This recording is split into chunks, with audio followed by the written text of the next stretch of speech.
Hey, welcome to the Young Turks. We've got a lot of news for you guys today. Of course, Cenk and Anna. Normally, you know that we do the show 6 to 8 p.m. every day, and at 8 o'clock we've been doing crowdsourcing the revolution, which is going great. But on Tuesdays we'll always do Operation Joy, so we've got that coming up for you guys. But it will be available to everyone. So if you want a little joy in your life, you stick around till 8 o'clock Eastern. Okay, but before that, we've got death and destruction. So bombing in Lebanon. Well, not yet. Bombing in Lebanon. A little light bombing. Well, and then some light bombing in Venezuela and Colombia, but we haven't gotten to the major events yet. There's internal warfare within the GOP. It continues and it's real. I've told you guys a million times when it's fake. This one is not fake, it is real and it is interesting. So a lot to get to. Casper, take it away. Yes, well, we begin with a story about threats to Lebanon. Because we aren't meddling in the affairs of various foreign countries enough. And so we're about to hear from the US ambassador to Turkey. Is that how you say it? Turkey? Turkey. That's not bad. Actually, I've always found Turkey to be awkward. I'm like, no, I'm not gonna do it. I'm sorry, Turkey. Turkey is kind of fun. No, Turkey, nay. All right, I'm gonna say Turkey. So with that in mind, let's get to the story. Please be quiet for a moment. And I want to tell you something. The moment that this starts becoming chaotic, like animalistic, we're gone. Do you think this is fun for us? Do you think this is economically beneficial for Morgan and I to be here putting up with this insanity? It would probably suit US Ambassador to Turkey, Tom Barrack, appropriately to maybe consider the insanity of US foreign policy, but of course, he's not gonna do that. He's gonna double down on threats to Lebanon.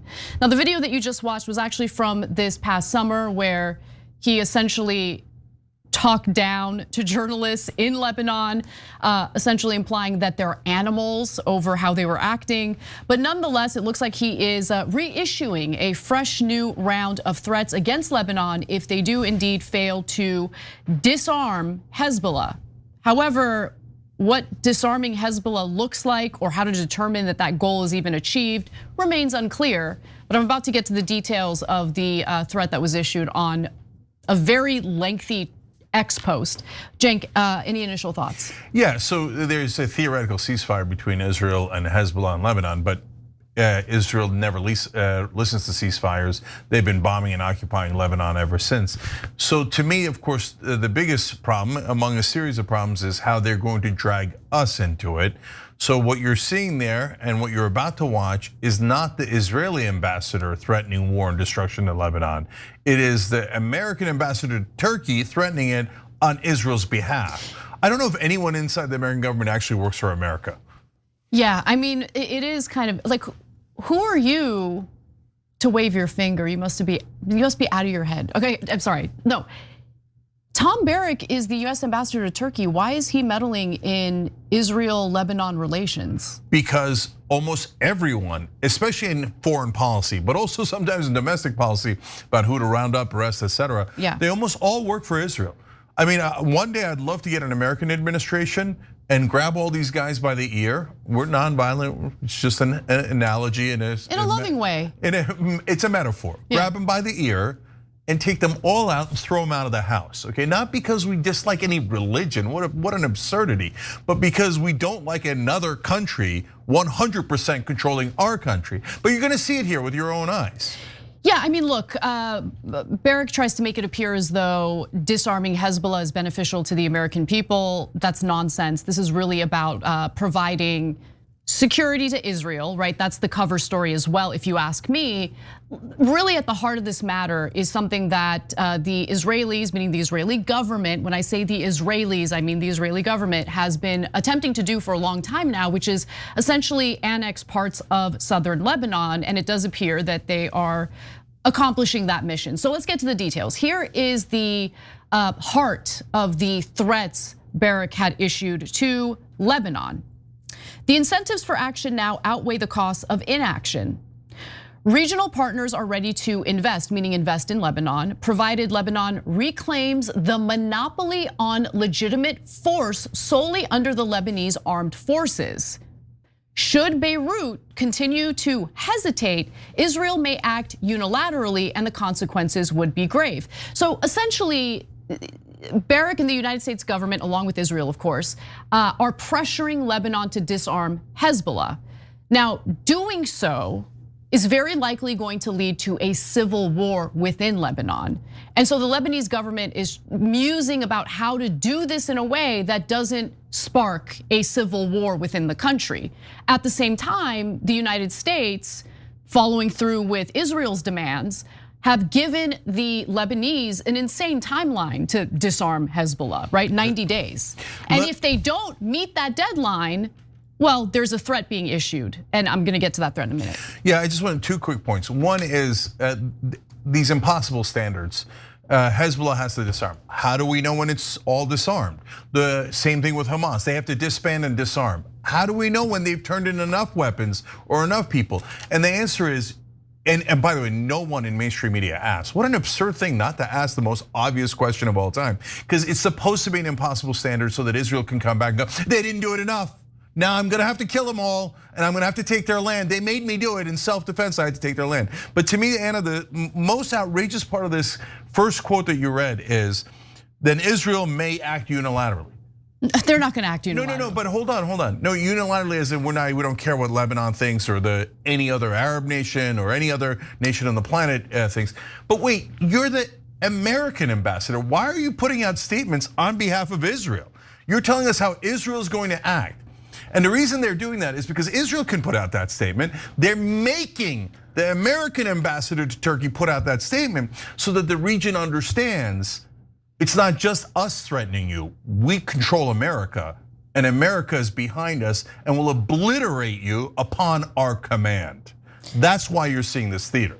Well, he also repeated the threat in this lengthy post, saying that if Beirut fails to act, Hezbollah's military arm will inevitably face major confrontation with Israel at a moment of Israel's strength, and Iran backed Hezbollah's weakest point. Correspondingly, its political wing will undoubtedly be confronted with potential isolation as it approaches the May 2026 elections. You know, 2 things are happening simultaneously, and the 2 things contradict each other.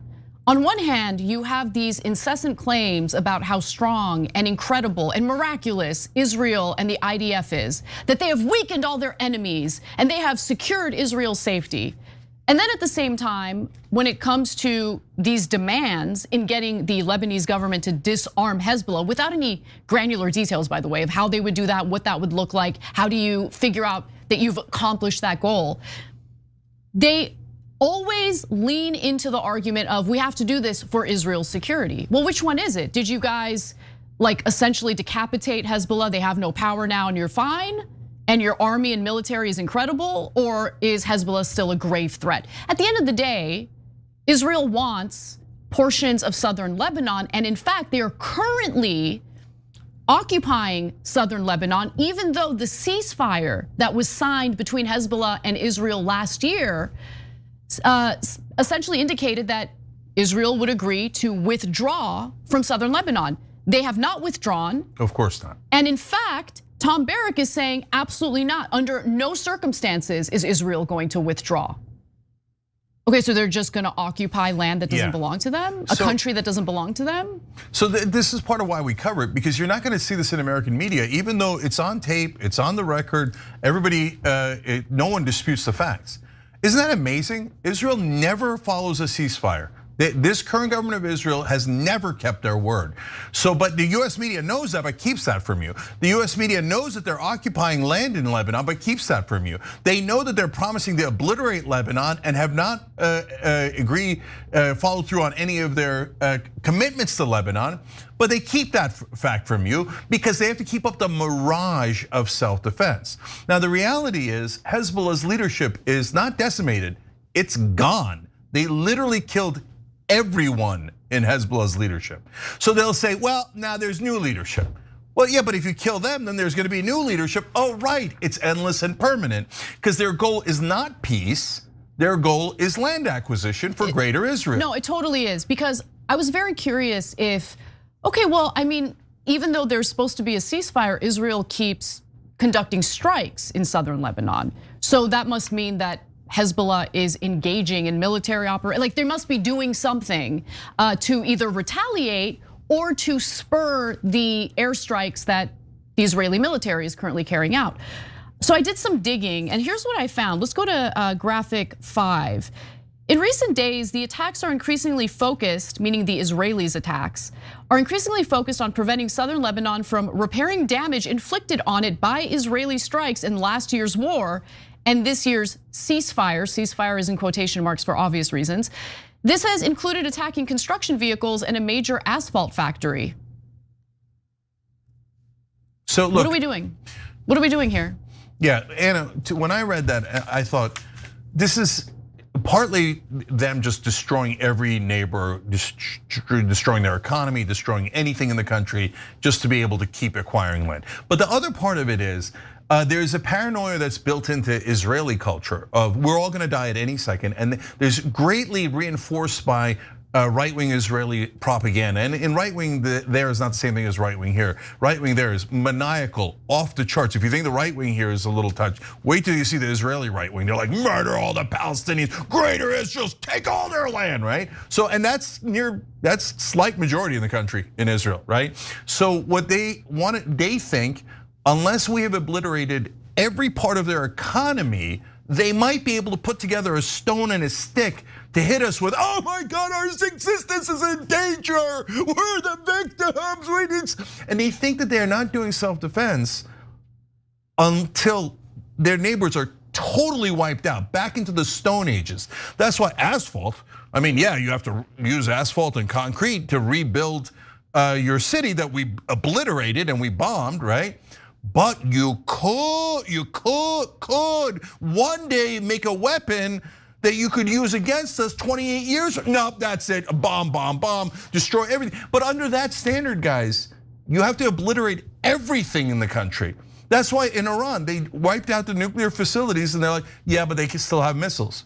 So wait, you don't want a giant country like Iran to even have missiles? Are they allowed to have guns? Who the hell is Israel to tell any country what kind of weaponry they are and aren't allowed to have? They have illegal nukes. They have nukes that they won't acknowledge publicly and are not part of the non-proliferation treaty. I don't give a, like this is the thing, we have a political class in America that is completely captured by foreign interests and corporate interests. So as a result, they don't care about the American people and are totally willing to enable what Israel is up to. At the same time though, if we had real leaders in this country who were willing to actually look out for the American people and not what Israel wants, they would totally push back on this and be like, why, who are you? And why do you feel entitled as a government to go meddle in other countries and determine whether or not they are worthy of having certain weaponry to defend themselves? You guys have nukes and you're not part of the non-proliferation treaty. Only nuclear power that doesn't, the constant worry. And by the way, I do think that the population of Israel is worried about their safety. Certainly with that's what I'm saying, they're paranoid about it. They're paranoid. And it doesn't help that you have someone as incompetent as Netanyahu and the current government that failed to keep them safe on October 7th. No question about it. But at the same time- Maybe incompetent. Yes, I mean, there are some cases. There's a lot of reporting that it was not incompetence. Yeah, that because it was they want an excuse. Guys, everybody knows this. The only people who won't acknowledge it is American media whose job is to lie on behalf of Israel. They're like, oh, allowing a hit so that you could counter attack and take land. That is a crazy idea nobody has ever heard of. What are you talking about? It's happened a million times through history. Like, are you denying that that's happened? Forget Israel, forget America. Just a million times in history through conflict. Of course, that happens literally all the time. Not every single conflict, but so regularly. But they say, no, Israel's such angels. They would never do what other people do because they're the most moral army in the world. Even though Israel, you can get across Israel like 3 minutes. Okay. And 7 hours. Oh, I cannot put my boots on. I don't know where to go. Oh, are they killing them? Come on, get out of here. I mean, at a bare minimum, the naivete of American media is depressing, and not one of them understands history, facts, news reporting, or they're cowards. No, on this issue, I don't think they're incompetent. The media, American media. I think the American media and commentators, pundits within American media see what's happening, see it clearly. They're either cowards or they support what's going on, or yeah, they're not journalists. Well, guys, they're not. Again, let's be honest about this, right? So you're not allowed to be honest in American media, but let's be honest. Are there pro-Israel executives who will fire you if you criticize Israel? Obviously. Of course there are. Of course. Is everyone on television and in mainstream media worried about a pro-Israel executive who's going to fire them if they go a smidge beyond a line in the pro-Israel executive's mind, not in reality, right? Like the genocide is super obvious, but there are pro-Israel executives like, how dare you call it a genocide, you anti-Semite? So everybody's scared. They're like, no, I'm not gonna say anything. It's super obvious, but I'm not gonna do my job, right? So, Anna, the other part of this is, to your point, there is a feeling like Israel is allowed to kill everyone near them, is allowed to destroy all the countries around them. Because they are. Because in American media and politics, we assume that Israel is superior, and that Israel is almighty, and Israel cannot be questioned. They have a right to nukes, Iron Dome, and the entire United States military and our troops backing them up with their lives and all of our money, 310 billion, 8 trillion on global war on terror. It's everyone in American media assumes, of course, you owe Israel. You owe them all of this. And of course they're allowed to obliterate all their neighbors. Of course they don't have to follow international law. It is their no good, dirty Muslim neighbors who every once in a while will throw a stone back. Well, that they had it coming. How dare they resist? How dare they defend themselves? They know that they should be occupied, they should surrender and be humiliated by Israel for the rest of their lives. That's a standing assumption from American media and American politicians. And that is why the world is beginning to hate us. Not just Israel, they already loathe Israel for what they did in Gaza and what they're doing to their neighbors. But now they're saying, so America, you think Israel is superior to all of us? That none of us have a right to defend ourselves?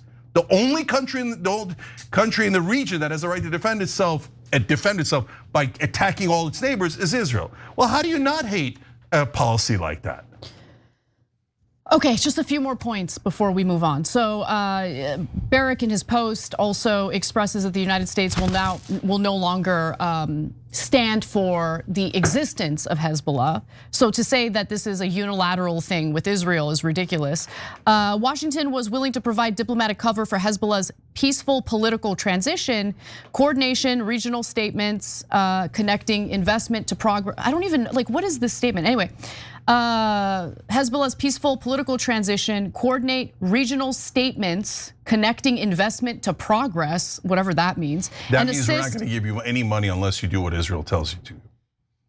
By the way, like the Lebanese government, you want to be America's bitch? Like this is the thing, this is what we do. We do it to Egypt, we do it to all sorts of Middle Eastern countries, right? We bribe them to do as Israel says. Yeah, if they were our bitch, I don't have any problem with it. No, I mean, I do, like but they're not ours, they're Israel's. We're I'm not talking about our perspective, Cenk, as Americans. Right. I'm talking about the Lebanese government. Yeah, okay? Yeah. Do you not care? Like the sovereignty of your country is in jeopardy. Okay, Hezbollah exists because of the fact that Israel has tried to annex land from southern Lebanon, historically speaking. And Hezbollah attacked Israel because of what was going on in Gaza. That's the reason why they want to eliminate Hezbollah. Now, has Hezbollah also carried out terror attacks? Absolutely. So I'm not in any way justifying that, but it's important to understand why Hezbollah exists in the first place. You do away with Hezbollah, I have no faith that the Lebanese military is gonna protect the sovereignty of that country. Yeah, and in fact, they haven't. And Israel has done 1,000 times more terrorist attacks than Hezbollah. We just don't call it terrorism because almighty Israel. They have different rules. If a Muslim or any other religion or nation does an attack where it kills civilians, dirty, savage terrorists, when Israel does it 1,000 times more, well, they were just defending themselves. They had to murder your children in self-defense because they were near an asphalt factory.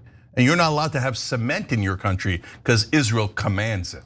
Oh yeah, and going back to that, they're destroying anything that's being rebuilt Because I want to take that land. You rebuild things, you're gonna have Lebanese people move back to the parts of southern Lebanon that have been bombed to smithereens as a result of Israel's airstrikes. Yeah, Israelis are destroyers. They destroy everything on the land so they can take it. It's not like it didn't happen. It happened in 48, it happened in 67, it's happening right now. So it's not just this government, let's be honest. Okay. The history of Israel is a history of destruction, terror, and land seizure. That's an empirical fact. Finally, I want to read this excerpt from Jason Ditz over at antiwar.com. Adding to the sense that nothing Lebanon does is going to ultimately matter anyway, Barrack concluded the argument by declaring peace is an illusion. These were earlier comments he made a few months ago, by the way. Peace is an illusion, and that there's never been peace. There will probably never be peace. You know, when I read that, Anna, I thought, wait a minute, there's so much Israeli propaganda in American media that it's hard to tell what's real and what's Alice in Wonderland Hasbara, right? So I was like, wait, the whole thing that people say all the time in America is, oh, it's impossible to get peace in the Middle East. Impossible to get peace in the Middle East. Now you think, well, that's normal because there's been these nonstop conflicts and it's a normal thing to say. And I thought, wait, was that also Hasbara? Like to get us to believe that peace in the Middle East is impossible. So don't sweat it when Israel keeps attacking all of its neighbors and taking their land. Man, just throw up your hands and go, peace is not possible in the Middle East anyway. But wait a minute, we know it's possible. Israel and Egypt made a spectacular peace deal. So what do you mean it's not possible? That is empirically incorrect, right? But Israel wants you to believe that peace is totally impossible so that you fund them, their military operations more, they're protecting themselves in a time of war, and it's okay when they bomb Lebanon, Syria, Yemen, Iraq, Iran, West Bank, Gaza, et cetera, and take land because, oh God, we're not gonna ever get peace in the Middle East. So I don't know. I don't know if it was just intentional Israeli propaganda, but it's not true. Of course you can get the peace as long as you want peace. The problem is the Israelis definitively do not want peace. They want land. This is yet another example. They're making our American ambassador tell Lebanon, we're gonna rip you to shreds if you don't listen to Israel. No, listen, Israel can't make our American ambassadors do anything. So don't take that agency away from Barrack. Barrack is happy to do this. Yeah, they're all corrupt. Exactly, so. With that in mind, we got to take a break. When we come back, we're going to check in with Colombia because it looks like our longstanding ally is souring with the United States, probably because of some of the threats issued by the US government. We'll be right back.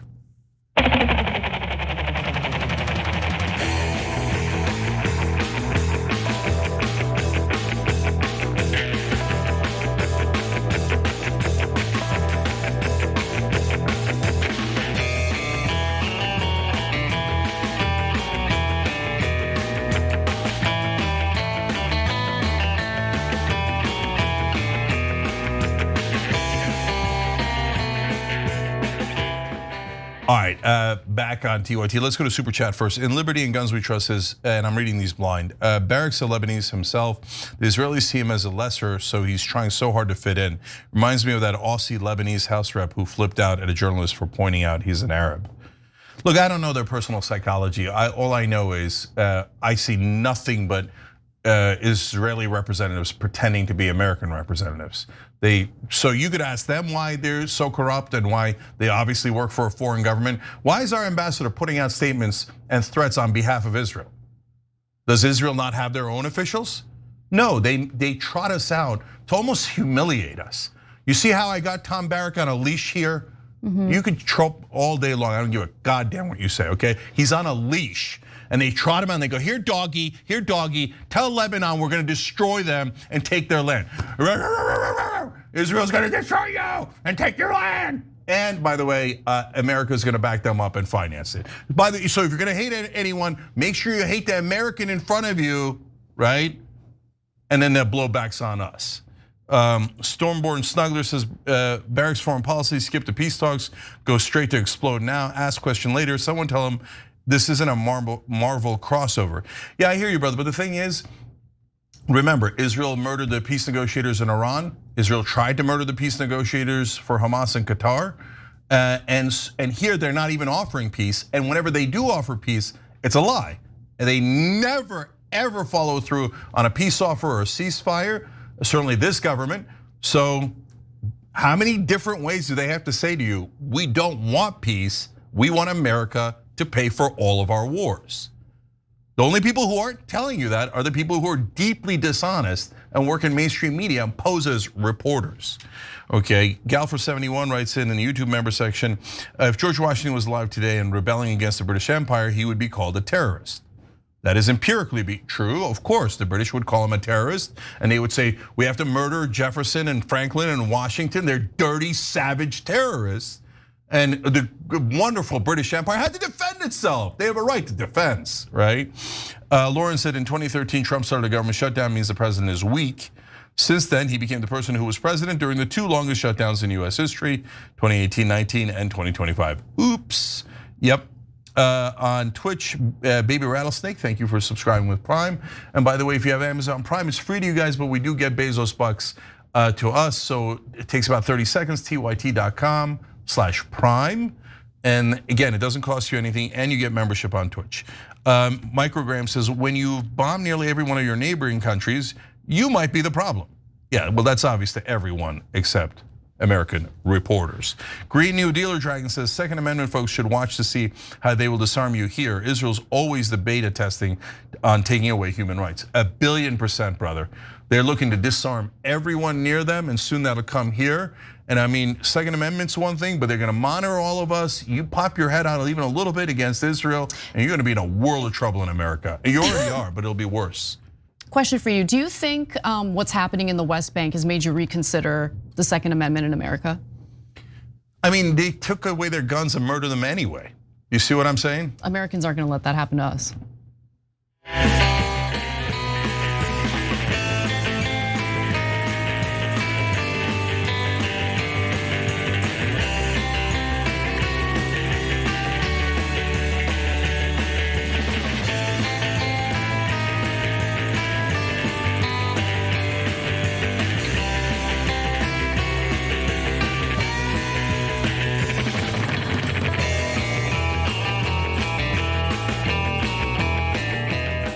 All right, back on TYT Jen and Anna with you guys. Quick note from one of our sponsors. Medicare enrollment has started and it goes through December 7th. Look guys, this is not, yeah, it's an ad, but at the same time, we take ads that we think are gonna help you, okay? So these guys check to make sure you're on the right plan. A lot of times these plans change, so it might not be the same plan that you thought you had, or the plan you thought you had might not be as good as you think it is. They check all the plans, including yours. If yours is the best plan, they just tell you and you don't have to worry about it. But if they find a better plan for you and they're the best at looking at these plans, then you can switch to the new plan. On average, they save people $1,100 a year. What? Yeah, that's high. That's a lot of money. That's a lot of money, no joke. And that is on average, and that is real. And also, it only takes about 20 minutes. So there's no losing there, in my opinion. So 707 TYT help. That's the number 707, as in the plane. TYT help. See if you can need a new plan, or your plan is great, and then you get peace of mind. But either way, best to check right now. All right, Anna. All right, we're still talking about foreign policy, but we're moving away from the Middle East to talk a little bit about what's happening between the United States and Colombia. Yes, Colombia, it looks like tensions are rising. So let's get to the details. President Donald Trump has basically started beefing with Colombia out of nowhere. And keep in mind, Colombia is a bit of an ally and has been a longstanding ally of the United States.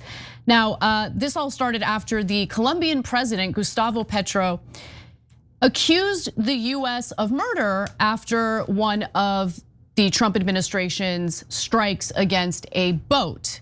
Now, this was a boat in Colombian waters, and in response to the attack, Petro claimed that the US struck basically a fisherman boat and killed a Colombian fisherman in the process. US government officials have committed a murder and violated our sovereignty in territorial waters.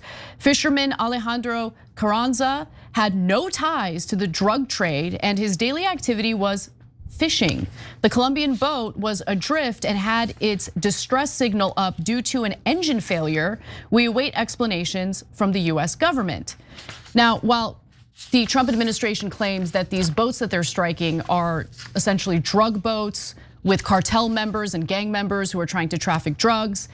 They have not provided much evidence to the American people or to anyone really to show that they're striking the right boats. Remember, they're doing this without any type of oversight. Congress is out to lunch. I mean, they've ceded so much power to the executive branch. And so there are real concerns that innocent people are getting killed through these strikes.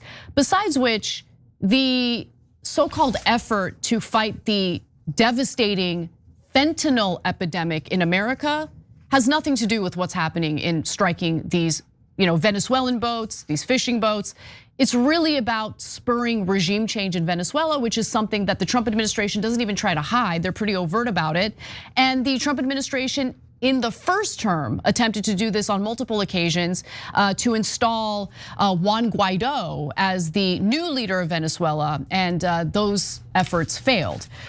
So now Trump is accusing Petro of being a drug dealer because he can't ever take any backlash for anything he does, and vowed to cut Colombia off from any US aid. He says that President Petro of Colombia is an illegal drug leader, strongly encouraging the massive production of drugs in big and small fields all over Colombia. It has become the biggest business in Colombia by far, and Petro does nothing to stop it despite large-scale payments and subsidies from the United States that are nothing more than a long-term ripoff of America. And then he made his big announcement, which was, as of today, these payments or any other form of payment, meaning foreign aid to Colombia or subsidies, will no longer be made to Colombia. And Trump added that Petro better close up these killing fields immediately, or the United States will close them up for him, and it won't be done nicely. Yeah, so there's a couple of different factors here. So number one, Petro said at one point that maybe US troops shouldn't follow Trump's orders. So that, of course, that gets under Trump's skin, but that got under a lot of people's skin. That gets under my skin too. Yeah, I see. He shouldn't have said that. Who are you to tell, a foreign? What are you, Israel? No, I know, but seriously, like I don't like that behavior when it's Israel. I'm not going to like it if it's Colombia either. Yeah. Don't tell the military in the United States to not listen to the commander-in-chief, even if I don't like what the commander-in-chief is up to. I know, but he's not an American. He's representing his own country, right? And America is bullying everyone on behalf of Israel. The reason he said it is because he's saying that the mass genocide in Gaza is unbearable, which is what we're going to get to. But anyway, you could have whatever feelings you want about that, but he says that that's certainly something that upsets Trump and upsets other people. That's legitimate, okay, that as a source of frustration with Colombia. But the main issue here is all the left-wing governments are targeted. Yes. Colombia is historically our top ally in Latin America. But what we've been cutting them off since they elected someone left-wing. Why do they care about left or right-wing? Well, the reason is because the left wing, and this is a testament to the left wing throughout the world, tries to protect the natural resources of their country for their own people. They tend to nationalize their natural resources. Yeah, but I don't want you to think, just socialism. No, they just say, hey, like Sarah Palin did in Alaska, this is our oil, or these are our bananas, or whatever it might be. And so we just want you to pay a fair market price. But our companies don't want to pay a fair market price. They want to pay much, much lower. So that's why we invade them, attack them, bully them on behalf of corporations who give money to American politicians, not on behalf of American citizens. And that's got a long history, obviously, of the US doing that in Latin America, hence the phrase banana republic.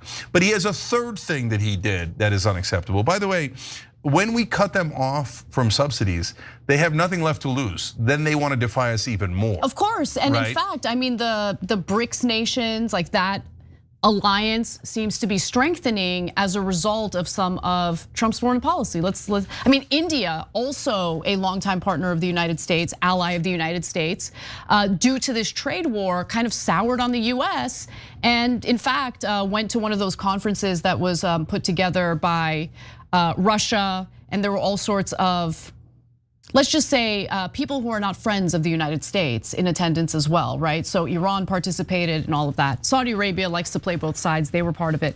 Nonetheless, and I did a lengthy video on that, you should check it out. Let me just give you a few more details, Cenk. No, let me just finish the thought and then give us more details. So So right now we need Colombia's help in fighting rebel groups there that are problematic and actually do drug dealing, right?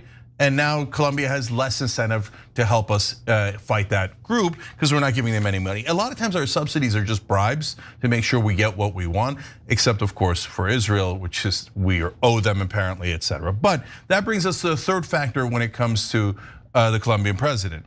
The real reason, the number one reason why the US is furious with him is because he said this statement after attending the United Nations. We need a powerful army of the countries that do not accept genocide. And of course, he's referring to Israel and what's happening in Gaza. It's graphic 7. That is why I invite the nations of the world and their peoples, more than anything, as an integral part of humanity to bring together weapons and armies. We must liberate Palestine. And when President Petro said that, the die was cast. Israel says, America, you have to destroy him on our behalf. And America is now busy destroying him on behalf of Israel. Anna, back to you. Okay, no, just keep going. Okay, I was gonna get to Venezuela. Okay.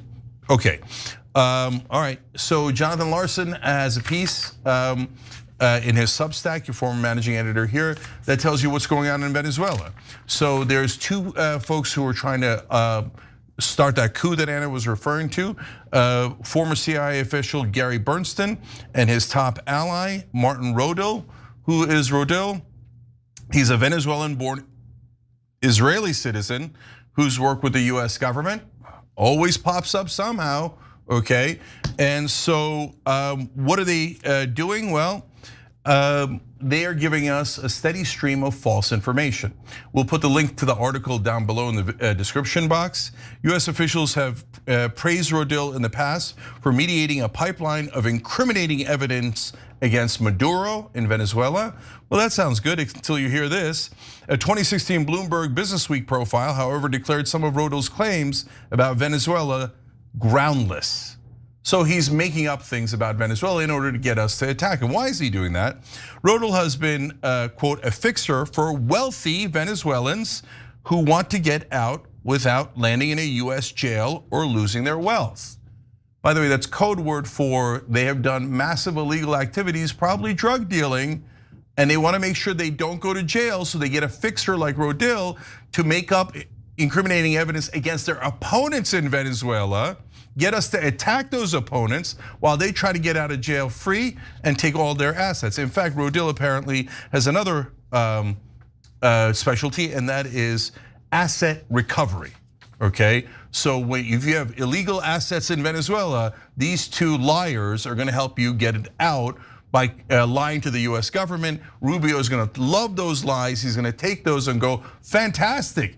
This helps me intimidate, bully, and eventually topple Venezuela's government. So there is, as always, one more factor. Years ago, Rodil's financial investigations helped shine a spotlight on Venezuelan ties with Hezbollah and Iran. The prospect of nuclear collaboration was floated. No, it wasn't. So he's saying, no, we have to attack Venezuela, and all the drug dealers and all the illegal robber barons and stuff that I represent, I need to get their assets out. I need to get them out. We need to attack. They're doing nuclear weapons of mass destruction. Okay, these are the same lunatics that made up the ghost of Hugo Chavez fixing the elections. If you read further down in the article, he connects them to the nonsense about, oh yeah, it was the Venezuelans that fixed the 2020 election. Everything they say is a lie, which leads to the last comment here. But Bloomberg wrote that, quote, some of the information he passed on that Iran was about to place missiles in Venezuela, for example, proved groundless. So they are making things up to make sure that we attack Venezuela for the purposes of their clients, wealthy robber barons and probably drug dealers. We'll see, you read the article for yourself, that's my opinion. And perhaps, again, as always, Israel gets into the mix and says, oh yeah, war and more war. When we come back from the break, we'll talk a little bit about Marjorie Taylor Greene continuing this trend of essentially pushing back against her own party. Is she pushing back on the things that matter? We're gonna dive into that and more when we come back.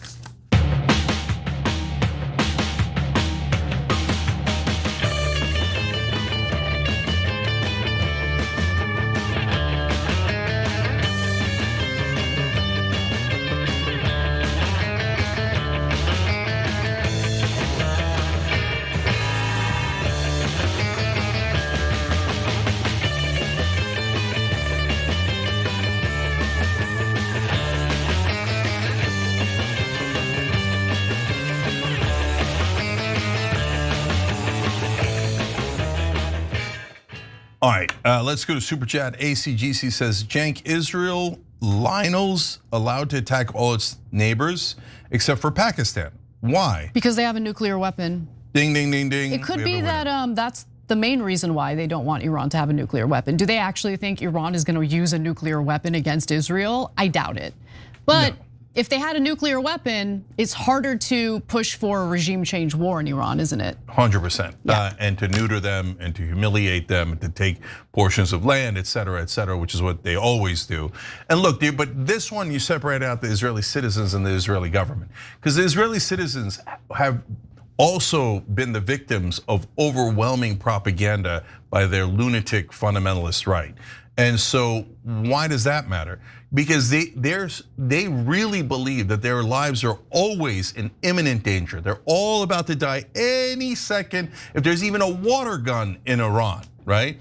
So the Israeli people are actually worried about existential danger because they've been brainwashed over and over and over. You're all about to die. You're all about to die. The Muslims are going to kill you. The Muslims are going to kill you. We have to attack them first. We have to. Otherwise, we're all going to die. So they genuinely believe that. The leaders do not. The leaders are the worst people on earth. They're enormous liars, and they publicly say why they're doing it. They're saying we're doing it for greater Israel, to take more land. They don't even hide it. Okay, so anyway, to finish that comment, they say the same thing Anna did. Nukes. Israel is run by a government filled with bullies, and for whatever reason, nobody will call it out except for us. Thank you, brother. Yes, we do call it out. Garrett Mitchell says, TYT speaks so much truth. Our eyes are wide open and we see it. Anna and Cenk, please stay safe and know you have our attention and support. Thank you, Garrett. Appreciate it. Garrett's a YouTube member.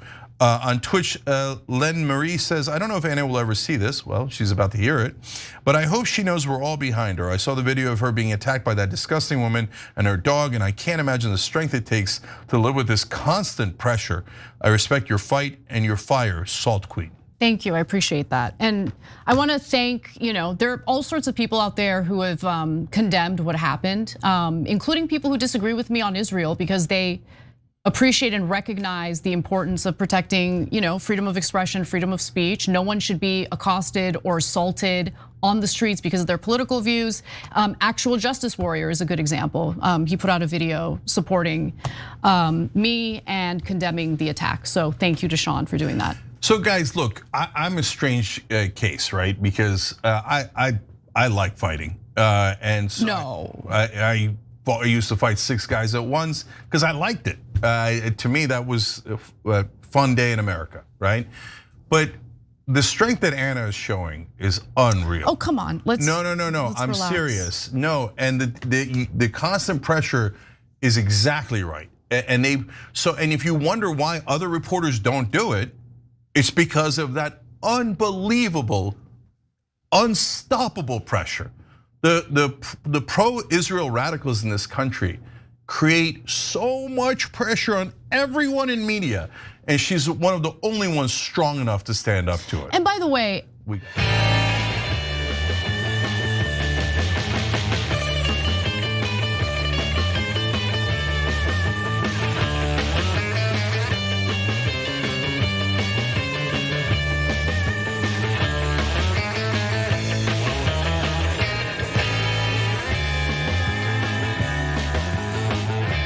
all right, back on TYT, Cenk and Anna with you guys. Guys, sorry our chat's down on TYT.com, but we're working on fixing that. And we got Operation Joy later and Old School at 9:30 as well. All right, Anna. Marjorie Taylor Greene continues to push back against her own party in ways that I think are substantive, and if they were willing to listen, could actually be helpful to the Republicans. It remains to be seen whether they are taking her warning seriously. Let's get into the details. Congresswoman Marjorie Taylor Greene just gave Republicans, members of her own party, a dire warning. They will lose the midterms if they don't help Americans who are struggling financially in this country. So here's what she told Semaphore in an interview, quote, "I can't see into the future, but I see Republicans losing the House if Americans are continuing to go paycheck to paycheck." And I think that she's onto something here, because remember, one of the top reasons why President Donald Trump won the popular vote is because he really did focus on the cost of living and how he was allegedly going to do something to alleviate that financial burden on Americans. But so far, that has not been the case. Further, she says, they'll definitely be going into the midterms looking through the lens of their bank account. Because it's the economy, stupid. She's right, she's totally right about that. And a common complaint that I hear from people from across the political aisle is the fact that they're still very much concerned about the economic situation on the ground here in the US. Sure, you can point to the stock market, you can point to the GDP, but most normal people are not using those metrics to determine whether the economy is doing well. They're looking at their, checkbook, they're seeing how much money they have to be able to afford just like the bare necessities, housing, food, you get the picture. She also hit Speaker Mike Johnson once again for attempting to kill the healthcare subsidies without having a backup plan, a fallback strategy. She says that healthcare should be the #1 thing that we're working on. And I think that is going to be one of the top issues thrown in a 2026 midterm. I think that's the one area where she might not be right. I mean, we'll wait and see. But I think healthcare was still an important topic for Democrats to focus on in the last election, and they didn't. Healthcare was not at all a policy that was focused on by Kamala Harris or by Joe Biden before he dropped out of the race. Mike Johnson is at the press conferences every morning saying that we've got pages and pages, or we've got a Republican plan for healthcare. Yet I haven't seen one single page of the so-called Republican plan.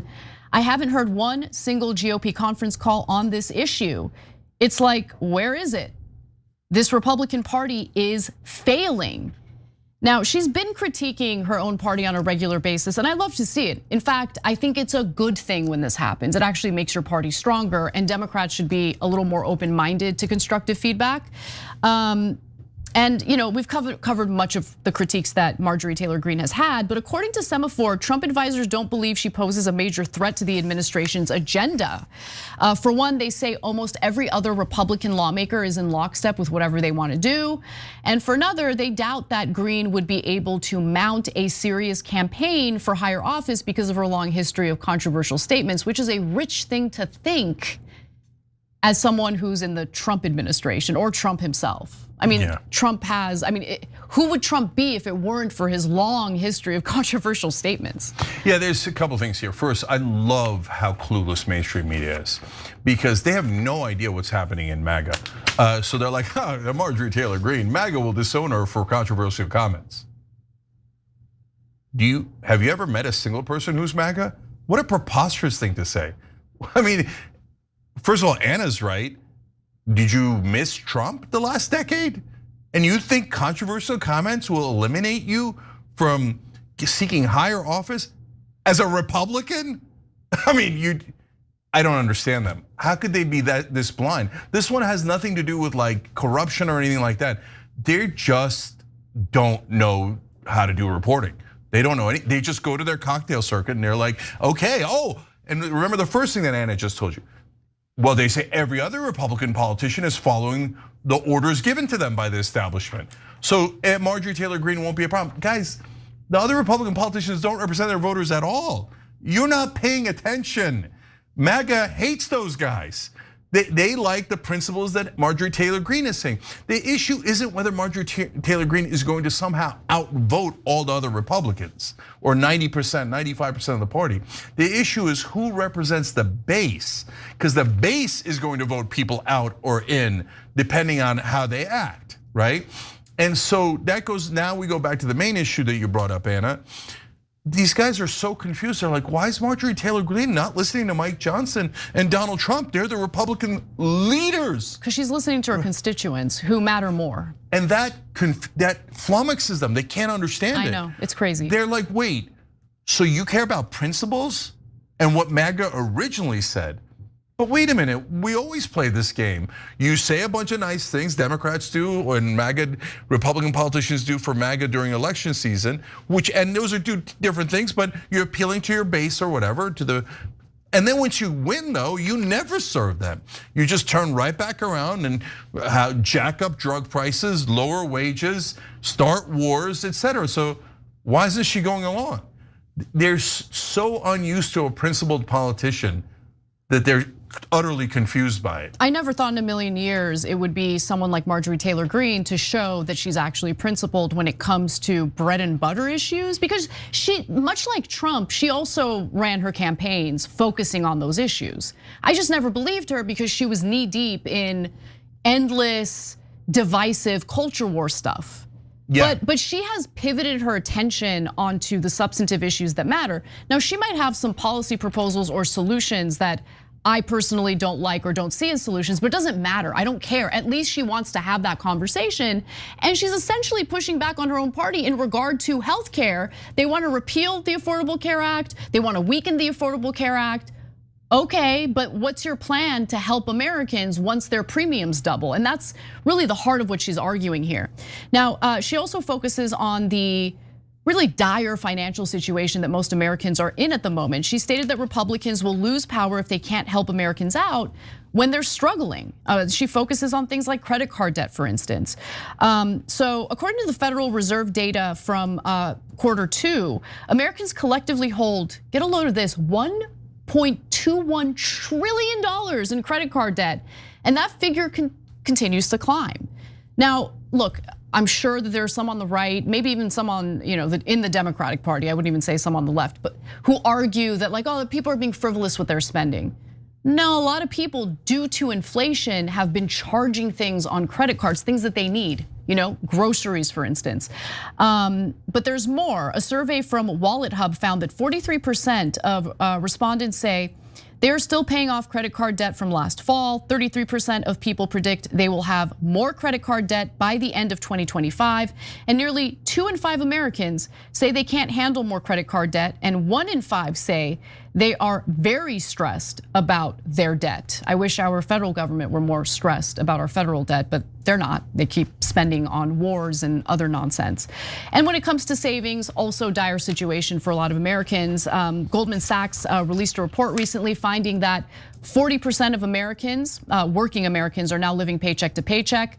If current trends continue, Goldman Sachs estimates that 55% of Americans will be living paycheck to paycheck by 2033, and another 40% of Americans state that they are not making meaningful progress on saving for retirement. And that's the other bomb here, right? I mean, think about how many people are living paycheck to paycheck and are unable to put any money aside for retirement. And I'm sorry, Social Security is not enough for people to live on. It was meant to supplement the retirement savings of Americans. And the problem is most Americans don't have retirement savings because they don't have the income basically to put that money aside. Yeah, so the core of the issue is, who do you represent? The reason why Democrats say all these beautiful progressive policies and never actually pass any of them, and the reason why the Republicans promise MAGA a bunch of culture war stuff, and sometimes they do some of the culture war stuff, but never the economic stuff. Oh, we're gonna stick up for the average guy, right? But do they know? Why? Because who do they report to? Both sides report to the donors. So the donors love the culture wars because it divides us and gets us fighting each other instead of looking up. And what the donors want is to pay you as little as possible and to extract as much wealth from you as they can through the government and funnel back to them. That's why they give the politicians collectively billions of dollars. They're not doing it for their health. They're not doing it for charity. They're doing it so they could take your money and put it into their pocket. So that's why Marjorie Taylor Greene being principled is not necessarily a great thing for progressives like me, because there's still a bunch of things we disagree on, immigration, some of the culture war issues, etc. But it is great in that I would much rather have someone that I disagree with that is principled and honest, because I'd rather disagree with the actual representative of the 14th District of Georgia, representing those real American voters, even if I disagree with the majority of those voters. than having a representative represent ExxonMobil, Lockheed Martin, Pfizer, Israel, Qatar, whoever else. You want real people, not empty suits that are bought by corporate interests. Exactly. And I agree with you wholeheartedly. I mean, I think with what Marjorie Taylor Greene has been saying recently, I have more agreements with her on some economic issues than I previously knew or thought. No, yeah, I think she changed, to be honest. No, I think that she, look guys, people do evolve and people mature, and if they're open-minded enough, they will see the light on issues that they had a completely different take on. But putting that aside for a second, even with someone like Thomas Massie, I have way more economic disagreements with Thomas Massie than I do with Marjorie Taylor Greene at this point. Nonetheless, I totally support him in this fight against the efforts to oust him because he's not willing to spend unlimited amounts of money on foreign wars. Yeah. He's a person, he's principled, and he can't be bought. And I appreciate that. That's what we need more of in the country. But I don't want you to miss the most important underlying phenomena that's happening that's affecting Marjorie Taylor Greene, in her case more than Massie. Massie's always been principled. He's kind of an outlier, bless his heart for that. It's kind of, same with Bernie Sanders. He didn't need any extra incentives. He was always principled, right? So for Marjorie Taylor Greene, a different phenomenon is happening. Same thing for Ro Khanna and some others on the left, which is their grassroots fundraising is so significant that they then become responsive to their donors, but their donors have now switched to the average American, as opposed to giant corporate donors or foreign governments. So then somebody like Marjorie Taylor Greene goes and asks, hey, you guys, you're giving me all this money, $5 at a time, $25 at a time. So what is it that you want? And they go, well, I want higher wages and I want lower drug prices. It's the most obvious thing in the world. What else would I want, right? And she's like, are you sure you don't want more land acquisition for Israel? They're like, what are you talking about? Are you sure that you don't want higher drug prices? They're like, are you insane? Of course we want lower drug prices. So when she goes and talks to the new boss, which is the American people, but right-wing American people, they say to her things that are obvious. And so she then comes back and goes, well, I talked to them, and it looks like they want lower drug prices. So I'm gonna fight for that. So that's true in the case of the healthcare premiums and the shutdown and her disagreement with the Republicans on that. It's also true in the bill that she just joined that we're crowdsourcing a revolution on here at TYT. We reached out to her and she said, oh, Ro Khanna's bill taking Trump's executive order to make the same drug prices for us as all the other developed nations? She's like, where's the question? Yes, I'm co-sponsoring, because she's being more responsive to our actual constituents and citizens. Exactly. All right, when we come back for the second hour, we're actually gonna check in with the government shutdown, which is in fact still happening, and what the Democrats are now pretty concerned about, plus how this is all impacting how Americans view Democrats versus Republicans. A lot to get to, don't miss it, we'll be right back.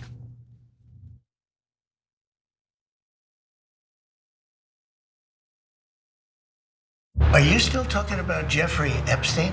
Rich and powerful men abusing, assaulting, and abandoning young women. These rich and powerful men donate to the politicians in Washington, D.C., play golf with the elites in Washington, D.C. They are foreign leaders who we don't want to offend. They interact with our intelligence agencies that we don't want to disobey. There is something rotten in Washington. And are people still talking about this guy, this creep? All those congressmen you just saw there are on the record as protecting the child rapists who were clients of Epstein. They have not prosecuted a single person outside of Epstein and Maxwell. Yep. Not one. Is Trump engaging in this cover-up because he's in the Epstein files? I don't understand why the Jeffrey Epstein case would be of interest to anybody. It's pretty boring stuff. So as the government keeps telling us, yeah, there's other people. Yeah, they raped those girls. So what? We're gonna cover up for them. But why are you guys so mad? A nation that chooses impunity for the rich and the powerful at the expense of our children is a nation that has lost its moral purpose. Are you on the side of the people? Are you on the side of America's children? Or are you on the side of the rich and powerful who've had their thumb on the scales and shafted Americans for decades?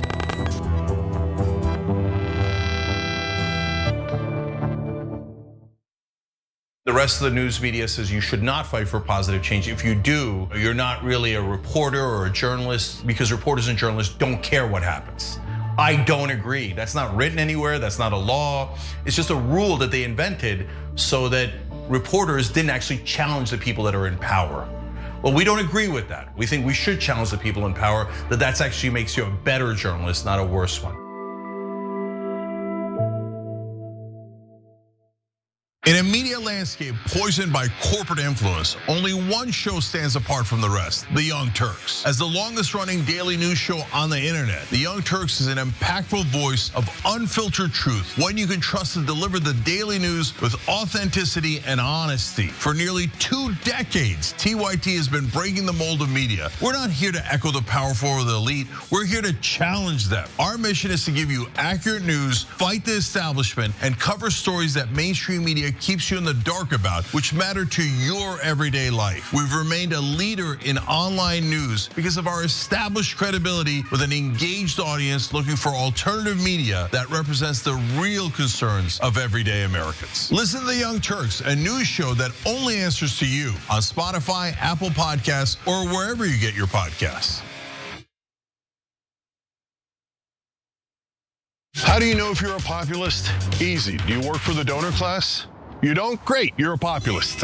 Okay, so the establishment takes money from the donors and serves the donors. A mainstream media takes money from advertisers, and they are giant corporations themselves, and they work for themselves, and they work for the powerful. If you care about the average person, and you want the average person to have better health care, better wages, a better life, and you hate corruption, congrats, you're a populist.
All right, back on TYT, Cenk and Anna and Ash Jala, who just joined through tyt.com/join.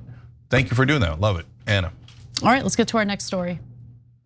You know, we speak about Donald Trump shutdowns, net approval rating, we're talking 20 days into it. In 2018/2019, Donald Trump's net approval rating was already falling.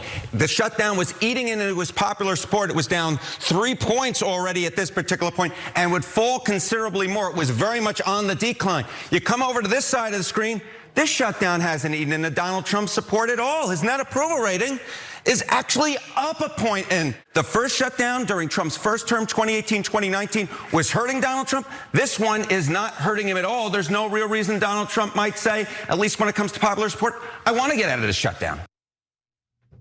So it turns out the government shutdown, which has been taking place for 21 days as of today, it's actually not hurting Trump politically. His poll numbers indicate that he's not falling, but rising in approval. Okay, just wanted to put that out there. Okay. Now let me just get my stool back. Okay, but in all seriousness, the government shutdown is ongoing, right? And now Democrats are a little bit concerned that they're gonna be blamed for it, even though, I mean, look, there's truth to that, right? They are holding out for an extension on the Affordable Care Act subsidies so the healthcare premiums of Americans don't double. And I think that is a worthy cause. The Republican Party appears to be immovable on this issue. They don't care about the Affordable Care Act. And honestly, if the premiums do double, it will hurt Republicans politically.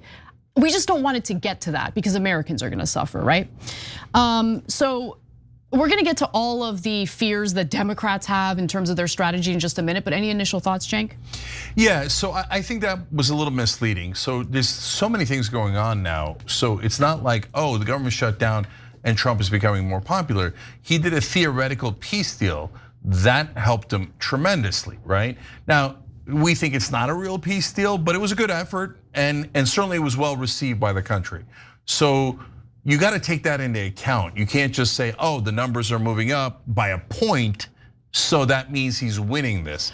But of course, the Democrats are also bungling this. Well, they are bungling it, and I'm curious why you think that. We'll get to that in just a minute, but before we get to the Democrats and whether or not they're bungling this whole government shutdown thing, why don't we hear a little more from Harry Enton and just really savor the animated nature in which he delivers this information to you. Blame Trump for the shutdown, a great deal. In 2018/2019, 61%, more than 3 in 5 Americans blame Trump, a great deal for that particular shutdown. You come over to this side of the screen, look at this. It's a different world, it's a different world. 48% of Americans blame Trump a great deal for this particular shutdown. The legislative process is basically freezed up, on Capitol Hill. You may say, well, then he can't actually get legislation through. But that's not how Trump is governing in this term. We've spoken about this over and over and over again. He's using his pen. He's using executive orders. Trump executive orders at this point of presidency. In 2017, it was just 50. Look at this, already 210 executive orders signed by Donald Trump during this presidency. That is the most in a year. You have to go all the way back since Franklin Delano Roosevelt to find a president who signed more executive orders in a year than Donald Trump has already signed this time around. Okay, so it is not a good sign when the federal government runs on executive orders. We're supposed to have 3 co-equal branches of government. You guys get the point. Congress is just pathetic. And look, the focus on Trump and his approval rating in relation to the government shutdown, I don't think makes much sense because this is really based on what Congress is up to. And the Democrats have essentially made a name for themselves, especially in the Senate, when it comes to making demands in order to get a government funding bill passed. So of course, we should focus on what people think about Democrats versus Republicans on this matter. And lo and behold, we do have some polling on it. A Reuters Ipsos poll found that 50% of respondents see the Republican congressional leadership as deserving the most blame for the shutdown, while 43% see top congressional Democrats as the main culprits. It also asked Americans about the issue at the heart of the government shutdown, and this is really important because this is what the Democrats should focus on. Instead, they bungled this by adding on a bunch of other peripheral garbage that is being dealt with in the courts. So for instance, some 72% of respondents, including almost all Democrats and half of Republicans, said the discounts, meaning the extension of the ACA subsidies, should be kept in place, compared to just 22% who said they should be ended. Among those favoring the subsidies, 60% said that they were important enough to keep the government closed until the deal is reached to keep them in place, while 37% said lawmakers should find a way to keep the subsidies after the government reopens. Okay, so what Democrats are doing now is, instead of being hyper-focused on one ask, one incredibly important ask, now they're saying, we want all of the federal workers who got laid off to be rehired. Okay, but that's, by the way, making progress through the courts. So let the courts handle that. Focus on one thing and drive the message home. It is a popular issue. You guys are on the right side of the issue. Focus on that. That's way more consequential than all the other things that you're trying to tack onto this, which muddies the water and the strategy. Yeah, so there's 2 different things here. One is who's at fault, and the other is who's playing the politics better and worse. So in the real world, what they need here is 60 votes in the Senate, which you remember, of course, during the Democratic years. That was very frustrating to the Democrats, theoretically. I think they actually loved it. But that blocked almost all progressive priorities, right? So here, the Republicans are blocked because they need 60 votes in the Senate. So they need a bunch of Democrats to say yes to the continuing resolution. Now, they are arrogant, and to be fair to them, they have gotten used to Democratic surrender. So they turn to the Democrats and go, why don't you surrender like you always do? And this time around, because of so much public pressure, the Democrats, in a very rare case, are saying, we're gonna try not surrendering. If you want our votes, you have to just at least give us one thing, which was the healthcare premiums in the beginning. So whose fault is it? It is not the Democrats' fault for not surrendering. In order to get your votes, they have to give you something. Elementary politics, inarguable. Right. All the Republicans would have to say, no, even though we need their votes, we should give them nothing and they should like it. Well, that's not how politics works, right? So why didn't you do likewise when we were trying to do higher minimum wage and paid family leave, et cetera? Okay, so that's reality. Now, in terms of the politics and how people perceive it, that's where the Democrats always bungle it, right? So right now, Democratic senators can't wait to surrender. So we're gonna give you more about that in a second, right? So why? But you got 72% of the country agrees with you on your main ask, the healthcare premiums. What do you want? You got 72% of the country on your side. Go fight. Go all over TV. Anna's absolutely right. Keep it to one ask, and then say the the Republicans want our vote. We will give them our vote, not for anything for the donors, but for something for the American people, for the premiums to not double. Okay, that's such a clear and convincing argument. But the Democrats suck at this, partly because they're terrible politicians. But the second half is, why are they looking to surrender when they have every advantage on their side? Because they're getting pressure from the donors. Okay, hurry up, Lockheed Martin needs the next contract, let's go. Pfizer needs this, ExxonMobil needs that. Shut up and open the government, okay? Surrender, hurry up and surrender, right? And that's why there's pressure. That explains the mystery of why Democrats would even consider surrendering when they have 72% on their side. Yeah, you're totally right about this. Now, The Hill published a piece where they quoted a bunch of anonymous Democrats in the Senate, and they're worried, they really are. They're worried that, well, it seems like they are wanting to just kind of go along with what Republicans want, to reopen the government, but they're concerned about how Democratic constituents, voters, are going to react to it. So for instance, one anonymous Senate Democrat stated that people are going to get hammered, meaning the senators are going to get hammered, if they vote for the House-passed bill to reopen the government. Another says that, are there enough Democrats to join Republicans to reopen the government? Not in the near term. There is no bipartisan conversation that's anything but BS. The senator said that centrist Democratic colleagues would vote to open the government yesterday if left to their own devices. Of course. But don't want to risk an angry backlash from the base. Hey, Democratic base, good job. And again, I don't like that the government is shut down, but I also think it's important to extend the Affordable Care Act subsidies so premiums don't double. That's an incredibly important bread and butter ask.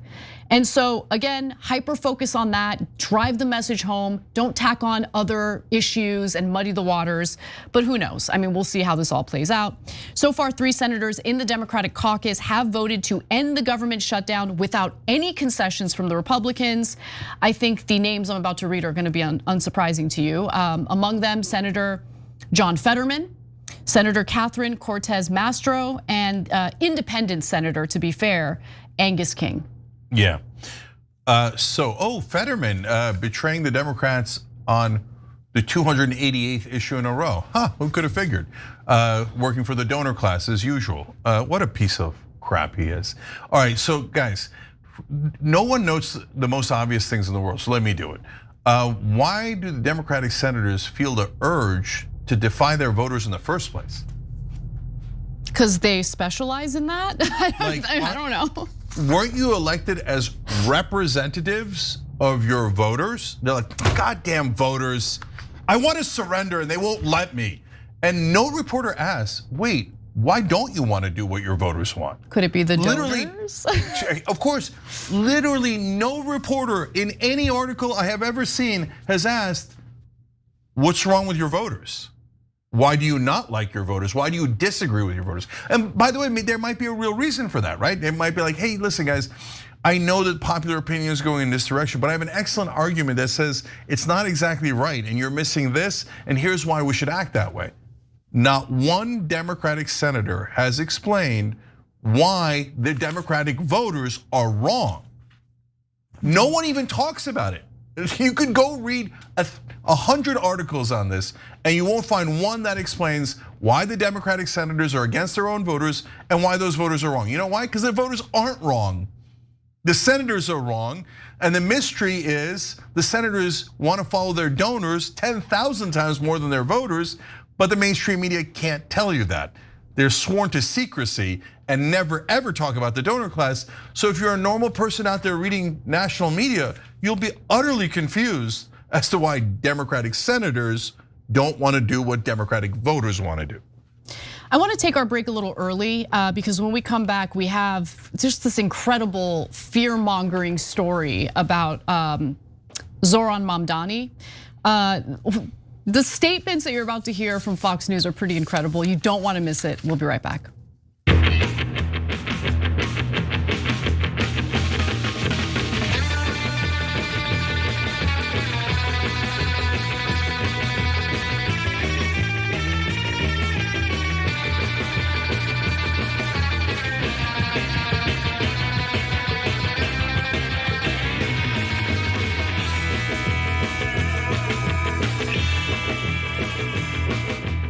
All right, chat's back on TYT.com. Newfie Dragon says TYT tech support rocks. Good job.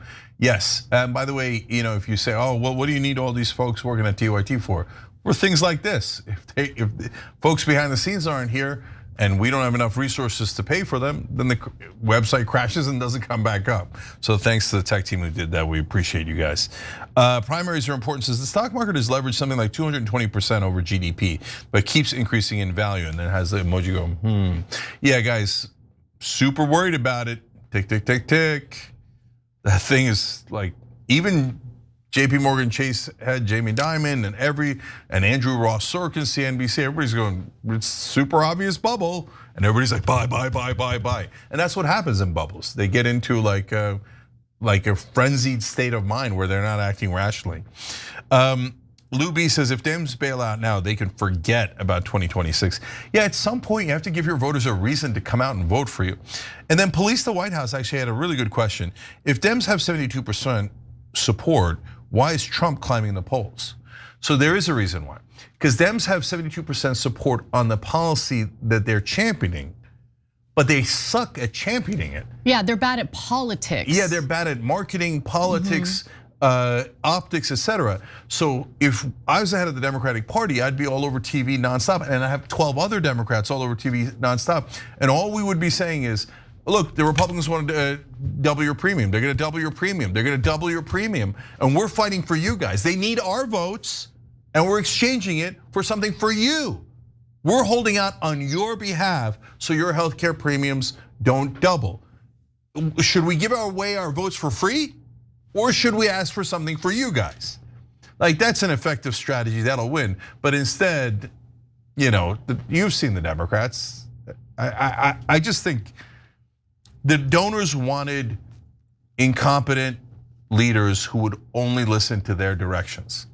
Mission accomplished. They got incompetent leaders who are not leaders at all. They're followers. They're plastic robots. And so now they're like, oh my God, what do we do with all these useless plastic robots who can't lead and who can't get out a message effectively? Well, you should have picked strong leaders. Instead, you purposely picked the weakest, most thoughtless leaders through all of the money that you gave them. And okay, Celegrim says, now that the chat is back, I would like to say that I liked the Tool reference earlier. Okay. Thank you. I kind of bungled it, but I can't believe someone got my reference. You're amazing. Who was that? Who was that? Celegrim. Blue Apron gift card? No, deserved. You're crazy. That's so deserved. He or she got the reference. I'll give it to you. Yes. Okay, $100 Blue Apron gift card for getting Anna's joke. Rewards at TYT.com. That's for members, but you're in the member section, so you got it. Rewards at TYT.com to get it. Microgram says on Twitch, it's so dystopian that the government shuts down while Trump's $200 million ballroom continues to be built and every politician continues to get paid. That is so true. That is again, a terrific point. Rui Ural says it would be great if every worker at a major corporation didn't have to worry every quarter about another mass layoff. And that's before the AI catastrophe hits. So you're totally right about that. We'll be right back.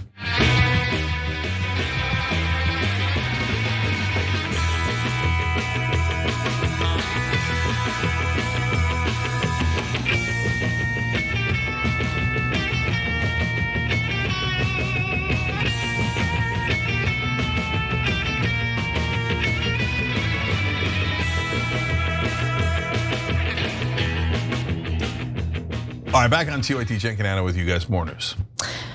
Well, there is still some fear-mongering taking place in legacy media, cable news, in regard to Zohran Mamdani. It's amazing that they keep doing this because clearly it's not working. Maybe focus on his specific policies. Anyway, let's get to the details.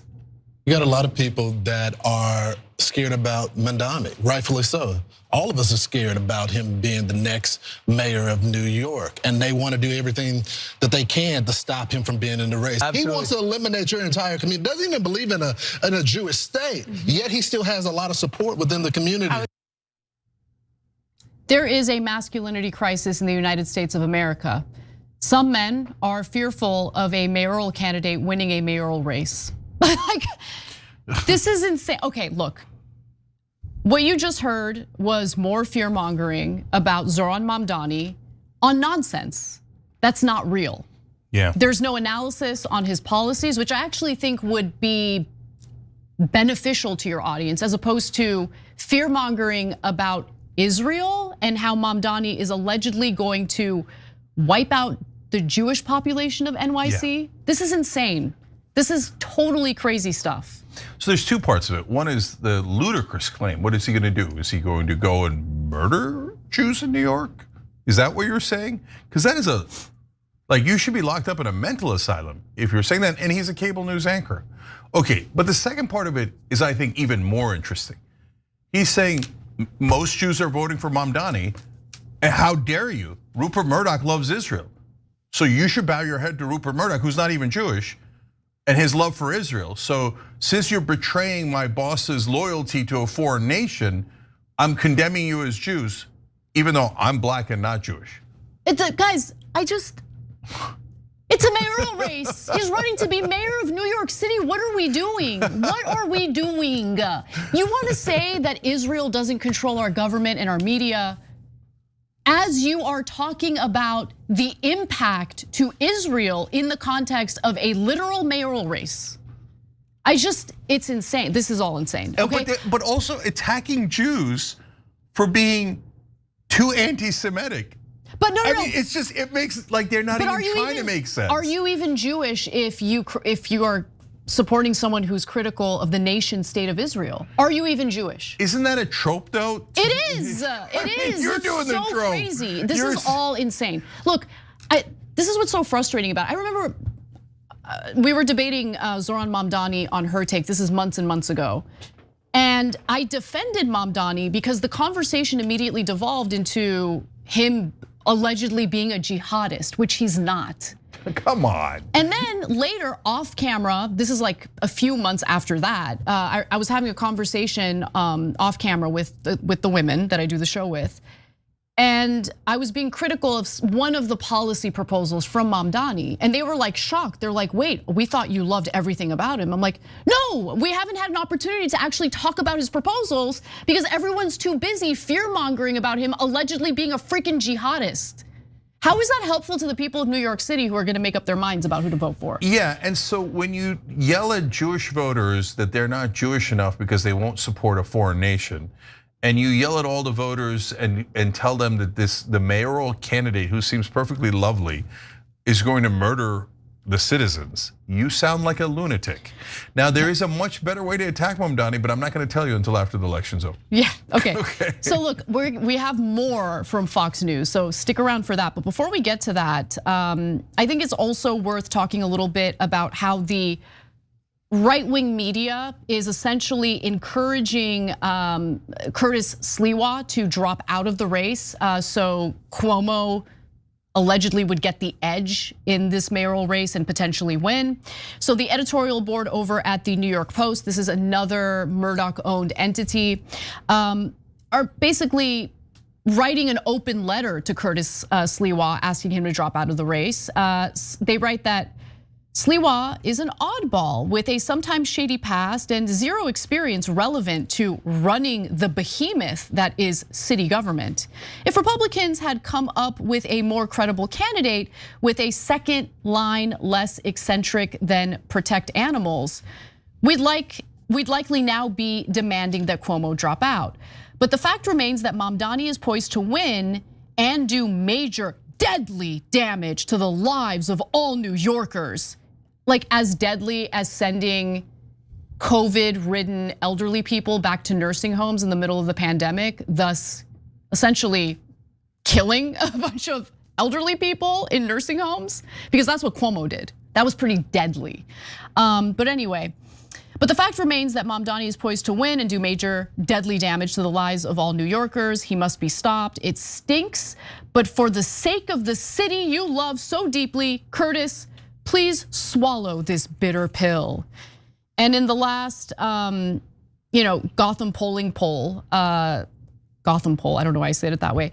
Mamdani sits at a comfortable double-digit lead over Cuomo. So Mamdani's at 43.2%, Andrew Cuomo is at 28.9%, and Sliwa is at 19.4%. The New York Post notes that Cuomo is within spitting distance of Mamdani if Sliwa drops out, and that if he stays in and loses by a Sliwa length, then he will be blamed. And I think that's true. I think he will be blamed, but he doesn't want to drop out, and I'm glad that he's not. Can I ask you, who cares if he's blamed? Like, so they're like, oh yeah, well you won't have a career in Republican politics anymore. The guy's like 90, and this is his one shot to become mayor, and you're gonna, like, he's a populist. Now, I don't agree with him, he's a right-wing populist, but he doesn't need your accolades. He doesn't need your slap on the ass, right? That's for Cuomo. So they're like, oh yeah, we'll say that you're not in on it with the big corporations and the really smart, educated elites in New York. Sliwa was like, I never asked for that. No, I don't need your approval. That's what I kind of like. No, I'm telling you, and in fact, I've said this before, I'll say it again. We'll never find out if it's true because it's not gonna happen. But I think they would have had a better chance if Cuomo dropped out. If Sliwa stayed in the race and was like, look, I'm going populist, right? But I'm gonna try to lower housing prices, and I'm gonna try to do all these things, but I'm gonna do it better than Mamdani, then they would have had a real fighter's chance of winning, especially with Sliwa's record on crime, okay? Whereas Cuomo, there's nothing to vote for. He's like, I will represent the super rich and the elites. Yeah, no, you're totally right about that. And in fact, one of the areas where I was a little bit concerned about Mamdani was policing and public safety. He's moderated his views in a direction that I think is fantastic. But if Sliwa ran specifically on that issue and challenging Mamdani on that issue, I think he might actually have a better chance as opposed to Cuomo. Anyway, but what I love is that even Marjorie Taylor Greene, a Republican congresswoman, is slamming these calls for Sliwa to drop out of the race. How much does Murdoch hate MTG? Oh, he hates all of these guys. There's no one in the country who despises populism more than Rupert Murdoch. Yeah, so it's a badge of honor if he hates you. So she writes in a lengthy X post, I'm amazed at how many Republicans have suddenly forgotten or completely don't care that Cuomo killed elderly people in nursing homes by putting COVID patients in the nursing homes and enforced some of the most insane COVID lockdowns in the country, but are now saying the New York Republican mayoral candidate should drop out so that the literal COVID communist Cuomo, I like the alliteration there, although he's not a communist, can win and become mayor of New York again. I can't even imagine if my mother or father was murdered in a New York nursing home because of Andrew Cuomo putting COVID patients in the nursing homes and then telling me that I have to vote for him. Are you kidding me? If Mamdani wins, then he will show all of America what his policies look like in action, and all the Democrats endorsed him. And people can move out of New York City. I honestly don't know how they live there in the first place. All right, some jabs at New York City. Now, I want to go back to Fox News because the panel is now about to argue that while a lot of Republicans just cringe at the thought of casting their ballots for Chris Cuomo, between him and Mamdani, it's really a battle of the lesser of two evils. Take a look. You got a lot of people that are scared about Mamdani, rightfully so. All of us are scared about him being the next mayor of New York, and they want to do everything that they can to stop him from being in the race. I think the New York Post is channeling some of that. But they also have to realize that there are some Republicans that will never vote for Cuomo after what he did to this city, after what he did for this state. And so, yes, it may be a choice of a lesser of two evils. But there are some Republicans that just don't feel like the Republicans should be forced out of this race. Well, one thing is, I don't think that Governor Cuomo is anti-Semitic. I don't think he's anti-Columbus. Right. I don't think that he is going to get rid of charter schools, although he could have done a lot more to help. He's not going to get rid of the gifted program. He's not going to give away buses and destroy the whole system. He is not going to tell cops that they're racist. I think also he's not going to send social workers into domestic disputes, and he's not going to be a communist who's very at home with extreme Muslims, and that's what this guy has got a series of pictures and statements out. So look, there was a lot to unpack there. I'll just comment on the whole notion of sending social workers to domestic disputes, because that was one of the most misleading statements from Kilmeade in that whole rant. That was what I was most concerned about with Mamdani. But what he wants to do, this is his proposal, he wants to keep the sworn officers at the level they're at in the NYPD, but he wants to add social workers to the department because social workers are specifically trained and they have expertise in responding to a person who's having, let's say, a mental episode or emergency. Yeah. And so it's actually more support for the NYPD. And I think that's a better model than replacing the police with social workers. Yeah, so what I love is this new populist unity. I mean, you're not surprised to hear me say that, but so Tucker Carlson and Candace Owens also have said, look, we don't agree with Mamdani, but we'd rather have Mamdani than Cuomo. And why is that? Because we're all against corporate rule and foreign government rule. So we could disagree on, we said the same thing about Marjorie Taylor Greene on a different issue earlier in this show. We disagree with a lot of her policies, but we'd rather have someone honest and principled and not controlled by corporate rule and foreign government rules. So I love that new development. And look, we're all Americans, we're allowed to disagree. That's not the question. The question is, are we ruled or not, right? Do we have a democracy? So now on this front, New York Post and Fox News are owned by the same person, Rupert Murdoch. Murdoch is the biggest proponent of corporate rule in my lifetime. He loves when politicians are controlled by corporate donors like Rupert Murdoch, right? And they get all the things that they want, tax cuts, deregulation, etc., right? So now this shows you though, we've been right about that all along. Why? Because all along the media pretended, Fox News, but also MSNBC, CNN, etc. Oh, there's a big giant fight between Republicans and Democrats. Oh my God, they disagree so much. Like for example, the Republicans can't stand the leader of the Democratic Party in New York for over a decade now, Andrew Cuomo. Wait a minute, the Republicans are telling you to vote for Andrew Cuomo now. Why? Because they've always actually agreed. They're like, no, Mamdani is a change agent. We don't want change. Sliwa is a change agent. We don't want change. We want the status quo. We want corporate rule, rule by donor class. Why? Because if you're already at the top, you don't want anything to change. If things change, you might drop down a little bit. You might not be able to rob everyone else for your own benefit by bribing politicians like Andrew Cuomo. So whether they're Democratic establishment or Republican establishment, they know they can count on Andrew Cuomo for corruption. That's why both parties are not actually fighting. The culture wars are meant to distract you. They're actually in total agreement, rob the American people on behalf of the donors. And the one guy they're positive is going to do that is Andrew Cuomo. That's why all of a sudden, all of the Murdoch media comes out and goes, no, back to corporate rule. Vote for Andrew Cuomo. Everything we told you was a lie. It's okay. Now we're in favor of the guy we told you was the worst guy in the world, but secretly agreed with us. Last two things from me. I love the way you're pronouncing Sliwa. I don't even know, like I don't, if I'm mispronouncing it, it's not intentional. I've tried a million times to No, make it's sure a super hard name.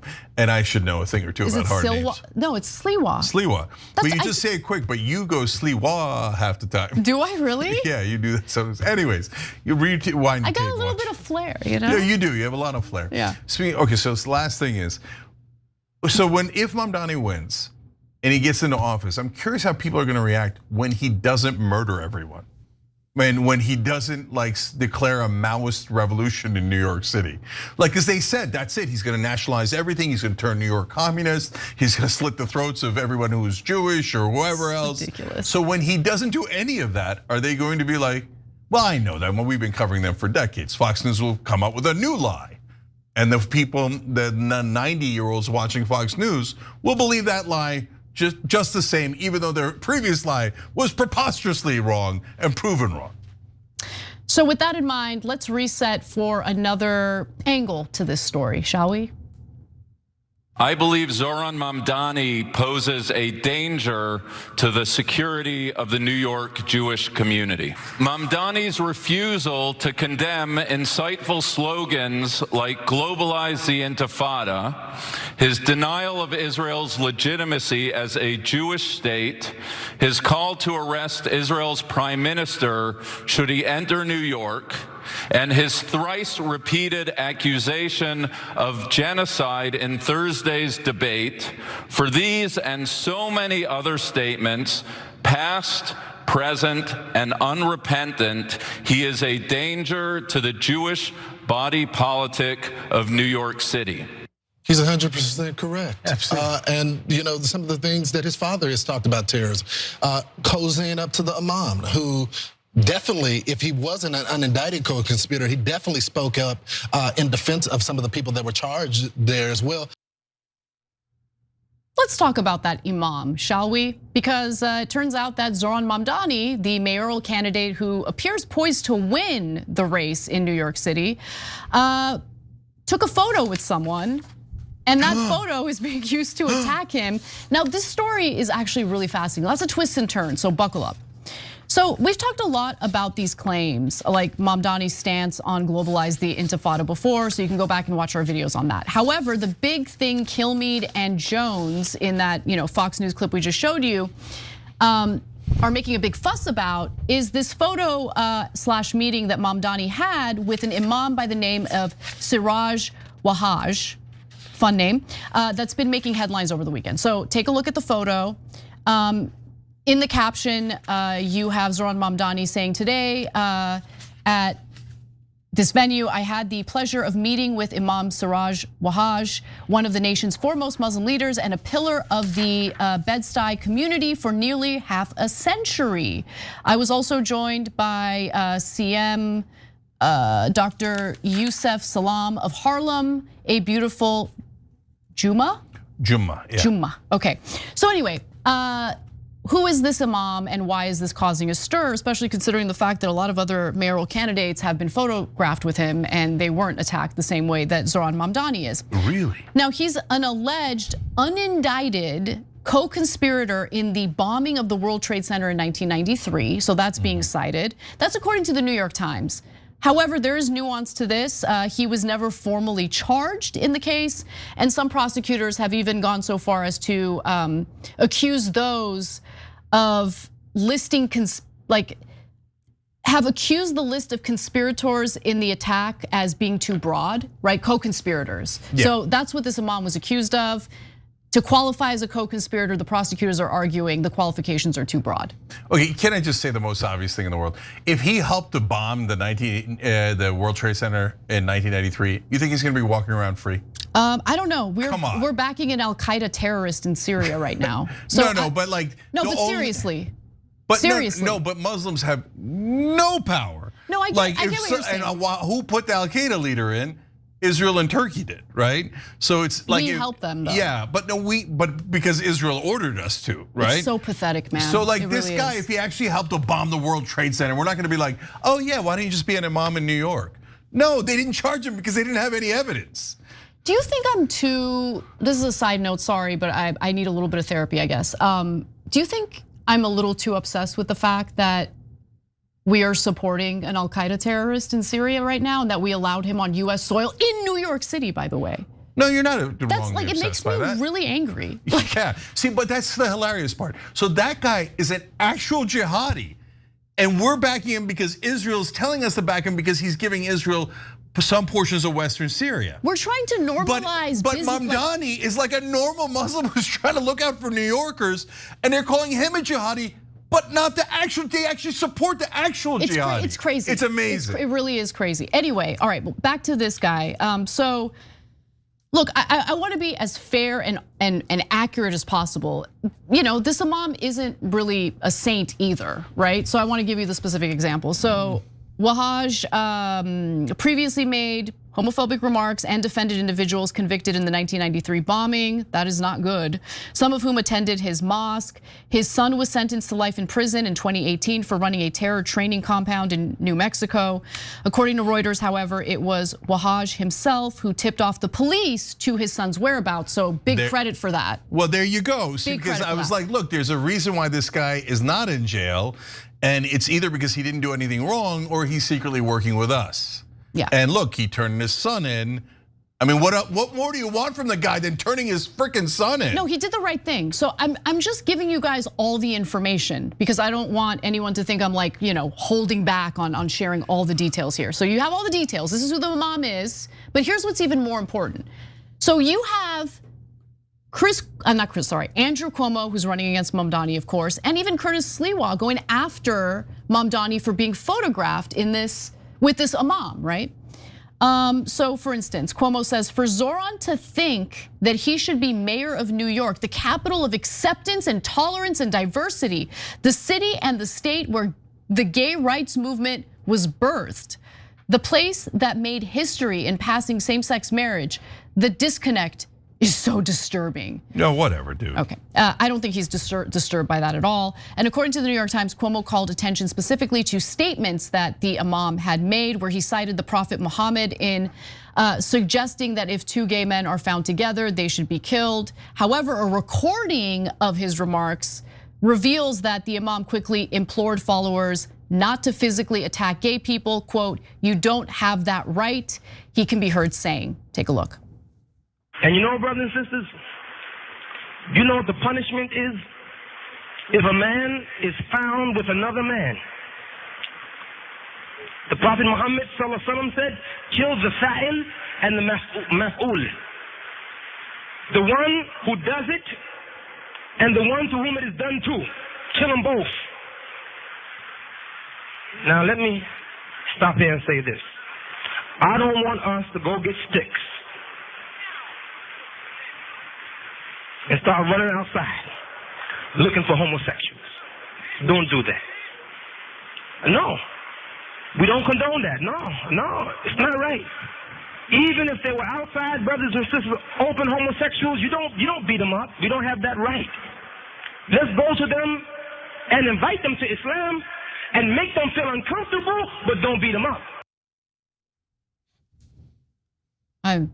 Don't make them feel uncomfortable either. Like, who cares? It's none of your business. Okay, no, I despise this. Yeah. So look, do I like what he said about gay people there? No, I hate it. Okay, so then why am I not up in arms? Because guys, there's every person in politics.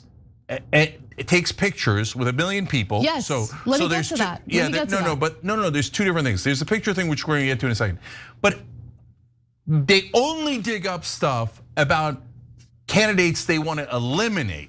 So do we know the homophobic comments of the people that support Andrew Cuomo or Curtis Sliwa? No, because no one ever looked into those comments. No one dug and dug and dug. You go find Andrew Cuomo's donors. I guarantee you there's dozens of them who are homophobic, have disgusting points of view. And by the way, tons of them who think murdering Muslims is no big deal at all, but no one ever looks into that. But when it's a Muslim person, dig. Oh, look, finally, we found one picture with one guy who said one thing wrong. That's it, they're all guilty. This is the smear game that disgusting mainstream media does every single time there's an outsider candidate. By the way, on the left, or the right. So it's trying to find a needle in a haystack and go, aha, needle, right? No, don't buy into it. It's a load of crap. By the way, Rabbi Elliot Cosgrove that we heard from, sick guy in favor of genocide, sitting there going, oh, he is against Israel and he should be defeated. What comments has he made in the past? If you dug and dug, I bet you would find some things outrageous that he has said about Muslims. Yeah, but no one digs. I hate this in general, right? Like I hate that this happens and it's a political tactic to try to destroy someone in general. I've seen every political group, every political faction do it. I mean, it happened to me. I went on freaking Glenn Beck's podcast and people freaked out. People quit this company over it. Does it mean that I've adapted to or taken on Glenn Beck's political views? No, we had a freaking conversation. Who cares? But this whole like guilt by association thing, I despise it. I despise it. And I think if you complain about it and you make it like a big deal, I think it shows your political weakness. Like your inability to sit with ideas and thoughts and perspectives you disagree with and understand that by simply having a conversation with someone doesn't mean that you have subscribed to all of their views. It's such dumb thinking. Anyway, put that aside. Let's get back to how ridiculous this is, because if Mamdani were the only mayoral candidate who had met the imam and taken photos with the imam, I still don't think it's a legitimate criticism, but okay. I mean, he's the only one and it's unique, right? But that's not even the case. So look, in response to the backlash, Mamdani made an interesting point. He says, the same imam met with Mayor Bloomberg, met with Mayor de Blasio, campaigned alongside Eric Adams, and the only time it became an issue of national attention was when I met with him. I wonder why, right?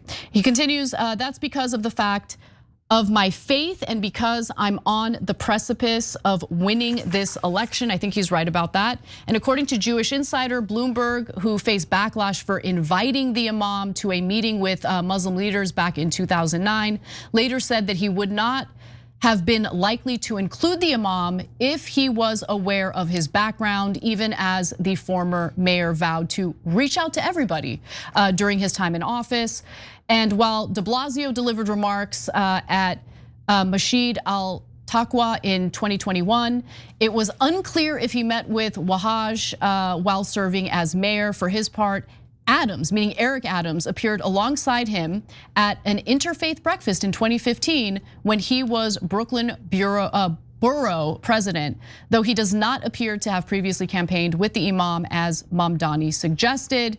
And Oliver Darko on X posted this image to just provide evidence that, Eric Adams didn't get hounded over this image. That's because they didn't need to destroy Eric Adams. Yeah. They need to destroy Mamdani. So, okay, now the pictures. I've taken pictures with a million people, some that were probably radical left. These days, a lot of radical right guys, etc. So before I take the picture, do I go, okay, now give me your entire bio. Give me, all right, nope. Tell me your whole life story. Okay, oh, nope, 1987, got you. You said something wrong. No, I won't take a picture with you.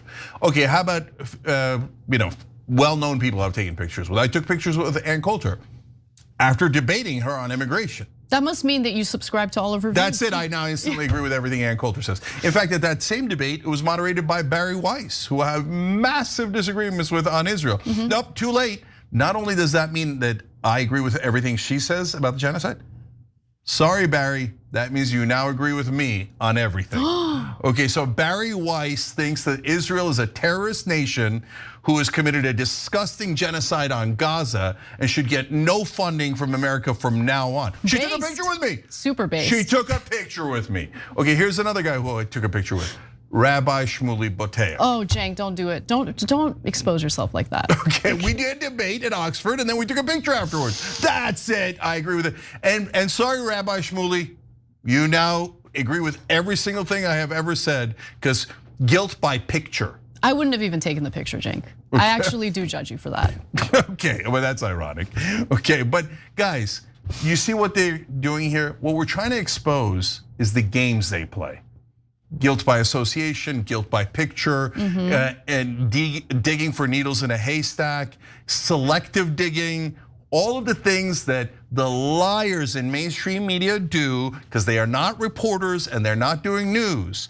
They work for corporate rule, and their job is to eliminate any change agent on the left or the right that won't bow their head to the establishment. When we come back, the Ellisons are looking to take over more media. We're going to tell you how and where when we return.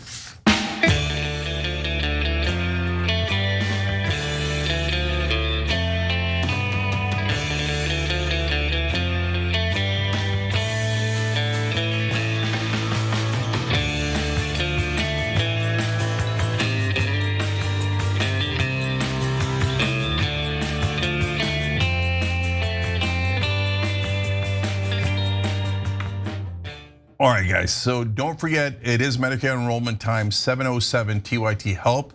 Make sure you're on the right Medicare plan. It takes about 20 minutes, could save, on average, does save $1,100. 707 TYT help, okay? Also, we got a great podcasting network. Make sure you're checking that out.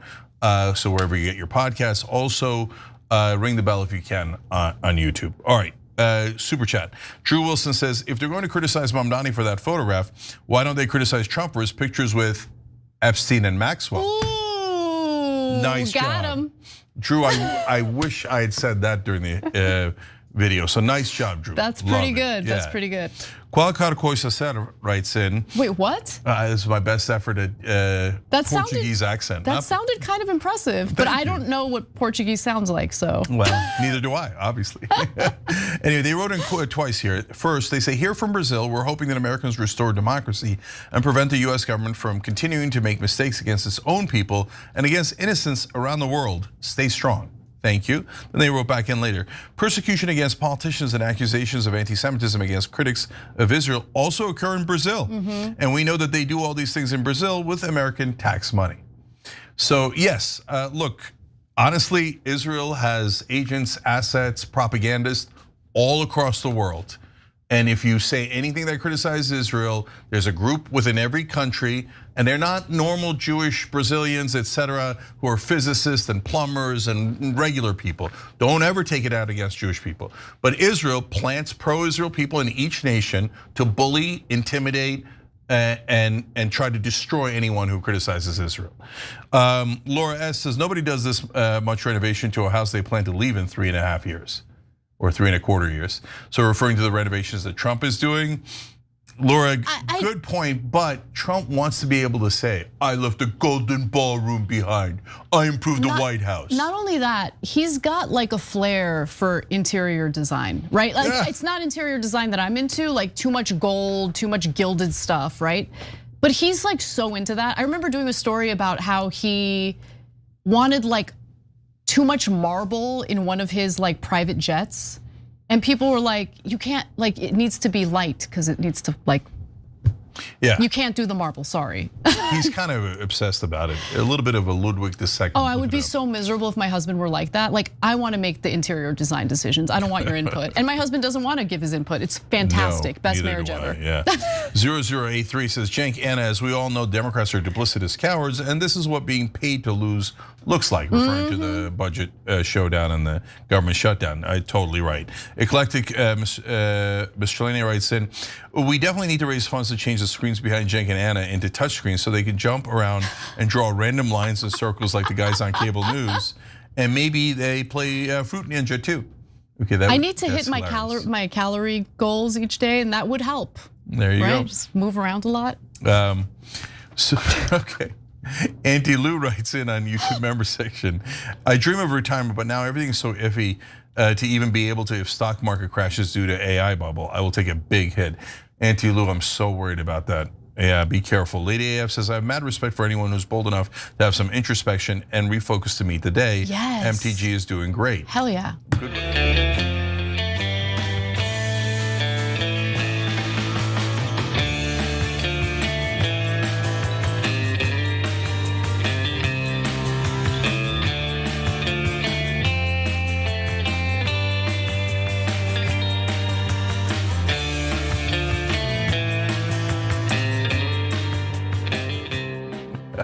All right, back on TYT. Primaries are important, wrote in on tyt.com. I think I received a Blue Apron gift card from you guys. Can I just donate it to Gaza somehow? You can send it to me. If you can send it to Gaza, that'd be great. Okay, guys, I don't know how to send it to Gaza. She meant other than taking it. Sorry, I said you can send it to me simultaneously. I didn't realize. As I was reading Gaza. Yeah. Okay, but seriously, I don't know how you do that. We'll look into it. But I just wanted to point out how golden-hearted our audience is. I love you guys. Yes, you guys are amazing. Yeah, Anna. Okay. I apologize for that unfortunate timing. That's why you got to let me finish. I know, but.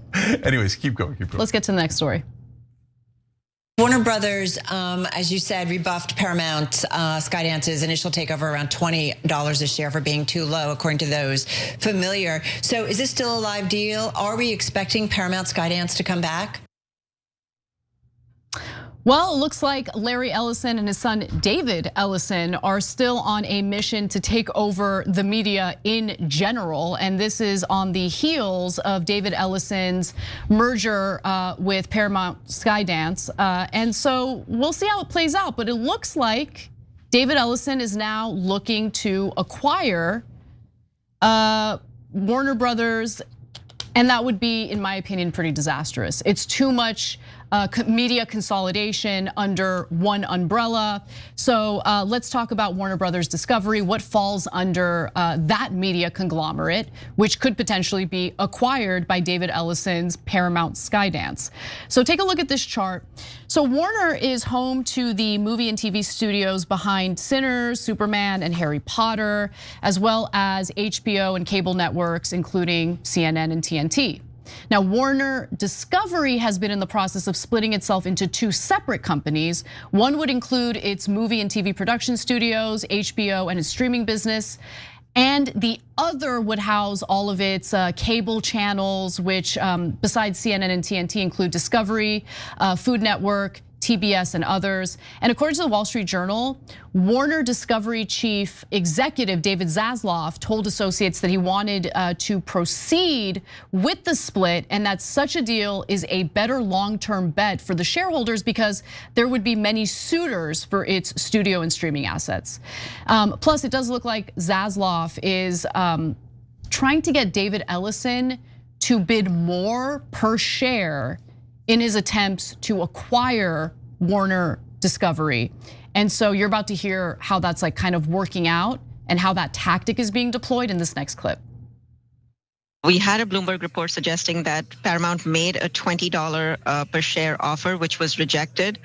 There were multiple reports this morning suggested that Paramount actually made several bids for Warner Brothers Discovery, all higher than that reported $20 price. So probably somewhere even upwards of $25.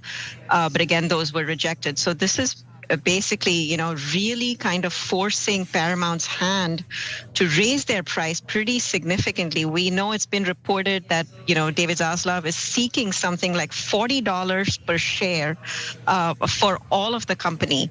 And so this is really his way, kind of putting, basically inviting everybody out there to bid on all of the assets, really kind of forcing Paramount to take that price up, or the price point up for Warner Brothers pretty dramatically. And to be clear, David Ellison seems more interested in buying everything that falls under the Warner Discovery umbrella. He's not really interested in buying specific elements of it. He's not interested in this split that's happening with Warner Discovery. Nonetheless, Zaslav seems committed to carrying out this split. And on top of that, there is some competition because Comcast is looking to acquire some of these assets. Yeah, so look, both Comcast and Warner Brothers are looking to split off their cable assets because cable's sinking into the ocean. So those are now getting to be nearly worthless, but they still make profit for the moment being, and they're slated to make a profit for another couple of years, 5 years, 10 years max, right? It's all debatable as long to how long it'll last. So financial interests are interested in that because they could just set up a financial instrument that maxes out the profits in those years and then dumps the asset. They don't really care about it as long as they made enough profit on it. But the other parts of Warner Brothers are healthy, the streaming and other places. And people are interested in that for actual long-term business reasons. So the reason why the Ellisons are making an offer on both instead of waiting for the split is because they want the junk assets like CNN for Israel's behalf. And they've made it clear, right? They're buying media properties so that they could have a more pro-Israel stance. They're really not hiding it, yeah. Yeah, so they're like, look, we need the profitable and the healthy parts of the business, the streaming, the movies, etc. But we also want the junk part that you're trying to throw away because that's got the news that we want to influence on behalf of a foreign government. So that's why they're going around buying CBS, CNN, TikTok, etc. Absolutely. All right, that does it for the main show. We're about to do Operation Joy in the next 30 minutes, so stick around for that. Yeah, and it's publicly available to everyone, and I want to give out another Blue Apron gift card and read some of your comments as well, and then we spread joy, so stay right here.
All right, back on the Young Turks bonus episode, Operation Joy, now available to everyone.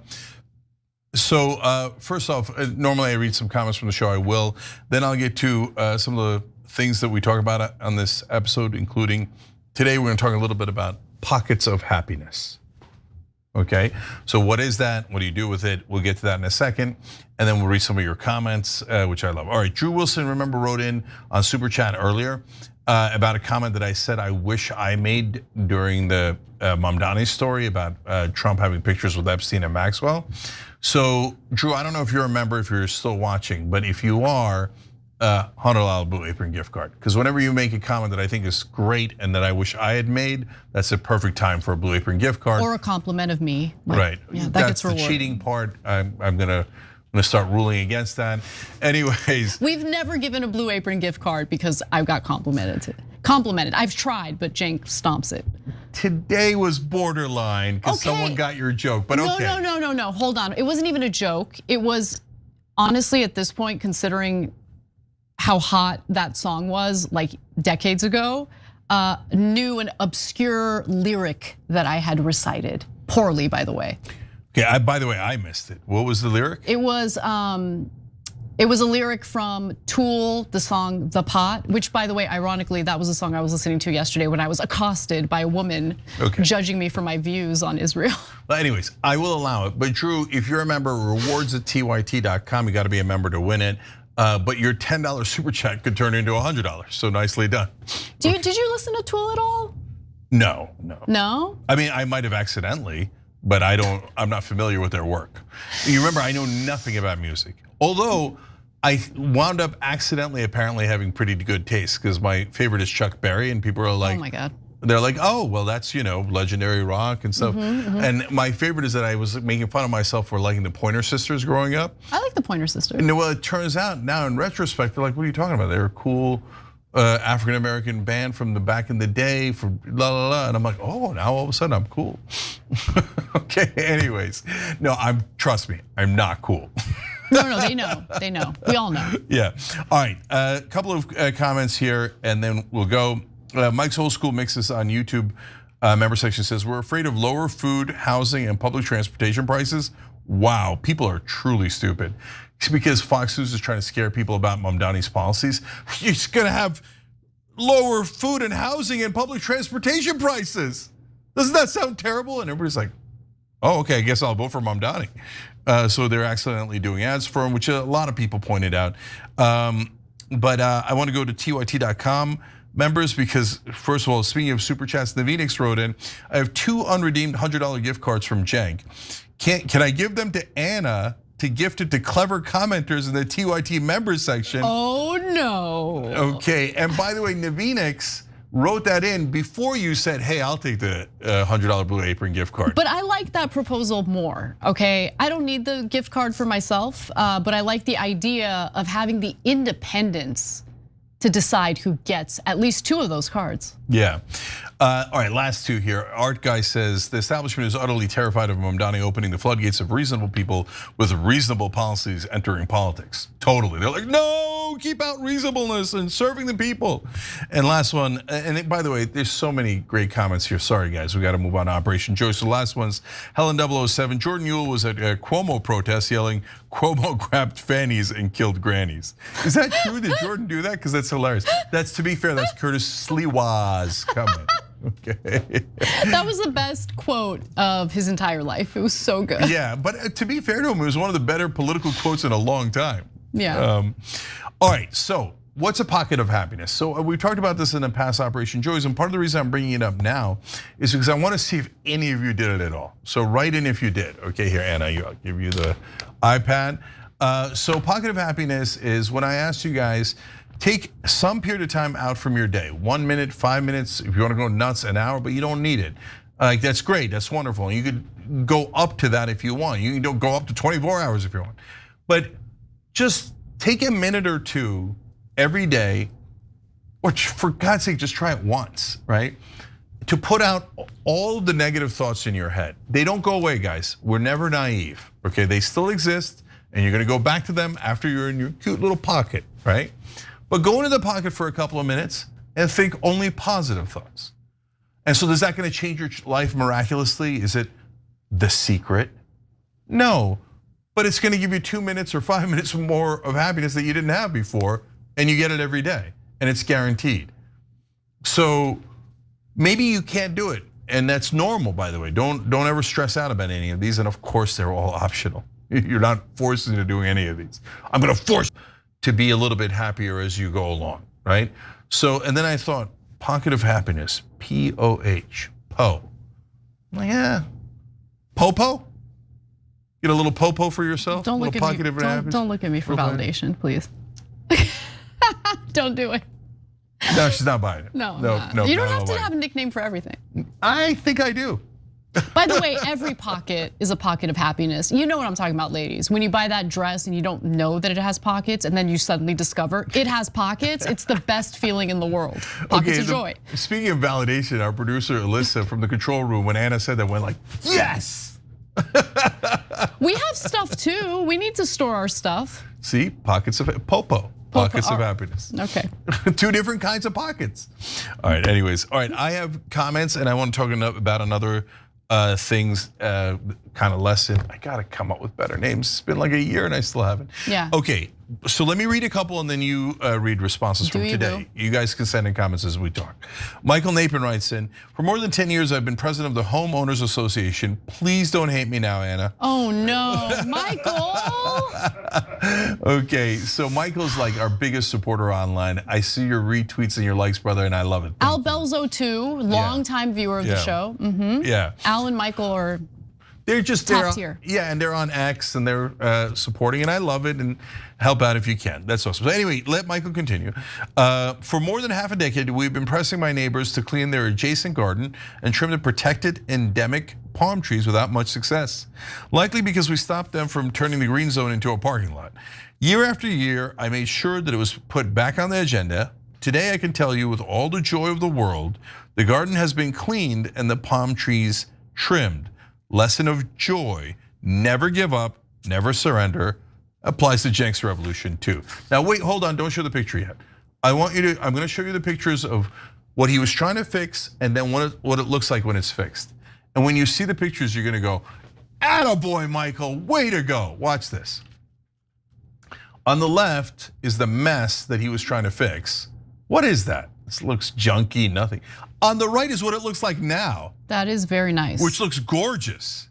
I don't understand people who are fortunate enough to own a property and they don't want the property to look nice. Like they don't care. Like how do you not care? Yeah, it's crazy. It is crazy.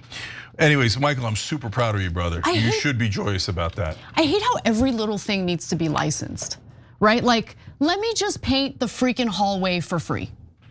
No, it needs to be licensed. You need a licensed worker to do it. Why? You need a freaking expert to paint? To get a paint roll? To do that? Yeah. You know why? Because it's all hard-learned lessons. So 9 out of 10 times. Because people like to get ripped off, that's why. No. It's like, no, we want to waste the money that you pay in your HOA fees every month. Anyway, this is supposed to be about joy, sorry. Okay, no, I'll tell you why. Because it's always the bad apple that ruins it. Same with guys hitting on girls, right? Girls would be a lot more open if there wasn't the one dude who came up and then you're like, oh God, I don't want to talk to any guys, right? Same thing with the painting. You're gonna do a great job. 8 or 9 out of 10 people are gonna do a great job and you don't need a license, and you're totally right. But some dude's gonna go out there and butcher that paint job, and then everybody's gonna hate it, and then they're gonna have to pay more to get it repainted. You see what I'm saying? Not really, but okay. All right, more comments. Samigio writes in, I know I missed it last night, but wanted to share. I had to take my 16-month-old to the ER on Saturday because he was extremely lethargic, dehydrated, and had a low body temp. There's nothing scary as a parent, nothing scarier than a baby or a young child who has something wrong and you can't figure it out and you're so worried about it. Anyway, they continue. They did a bunch of tests and couldn't determine what the cause was. They said it must have been a virus that made him not eat and drink, and being dehydrated led to the symptoms I was seeing. They gave him fluids and he seemed to perk up a bit. Yesterday, he really started to act like himself again. I'm so relieved my baby's starting to feel better. His little laugh playing today has brought me immense joy. Perfect. I always tell you guys, look, whatever brings you joy, send it in. It doesn't have to be like a record-breaking accomplishment, but my God, you're worried to death about your 16-month-old baby and all of a sudden they're fine and laughing again. Yeah, that's awesome, and definitely something that brings you joy. And for those of you who are new to Operation Joy, low bar. So that was plenty high. It would have cleared a lot of bars. But you can take joy out of the smallest little things. And should you feel guilty about that or weird about that? No, just take the win. You know me. Take the win, take the win. So if you had low expectations for an interaction and it barely cleared it, you got it, okay? And I'll come up with other examples in a second. All right, I have more, but why don't you read a couple? I didn't realize there were a few people in the audience that also love Tool. Celigrim writes in and says, now that chat is back, I would like to say that I liked the Tool reference earlier. Well, thank you. So since someone else mentioned Tool, again, this is the song I was listening to as I was accosted yesterday, which is like so fitting, okay? So I'm gonna read you the lyrics even though I desperately wanna sing them. So it's a song called The Pot. And it's the whole point of the song, the lyrics is, you're judging me, who are you to throw stones, right? But this is the part that I love the most. Okay, my favorite lyric is when he says, kangaroo done hung the juror with the innocent. right? Such a good lyric, but this is my favorite part. Now you're weeping shades of cozined indigo, got lemon juice up in your eye. Well, anyway, I love it because I have no idea what that means. That basically, like, you're attacking me, I fight back, and now you're freaking weeping about it, which is exactly what that woman did. Oh yeah, well that is very fitting. Yeah. Anyway, it's such a good song, but it's one of many good songs by Tool. Anyway, Funkin' for Fun says, my joy would be if TYT got the touchscreens, so like Enton, they could touch the polls. Hashtag joy. I touch the poll every night, and that's the only poll I need. Oh boy. That gives me joy. Okay. Some people had a theory about how I looked uncomfortable in a certain scene. No, that's what uncomfortable looks like. You know, a loving marriage is a wonderful thing. Care for one another says, Cenk and Anna going nuclear yesterday gave me, hold on. Cenk and Anna going nuclear yesterday? Cenk and Anna going nuclear yesterday. So she's claiming I went nuclear, even though she was accosted. Did I go nuclear? I did. Okay, do I tend to do that from time to time? I do. Okay, I'll tell you a funny story, okay? But it's not like you were the calmest person on earth. I mean, like you didn't necessarily go nuclear, but you were upset. Yeah, of course I was upset. Yeah. Someone could have hurt my dog and is trying to get my I'm not husband. questioning. I was even more upset than you. Like, but my point is, okay, fine. I'm nuclear and you're an ICBM. Is that a big difference? Compared to you, yeah. Okay. Jake, you.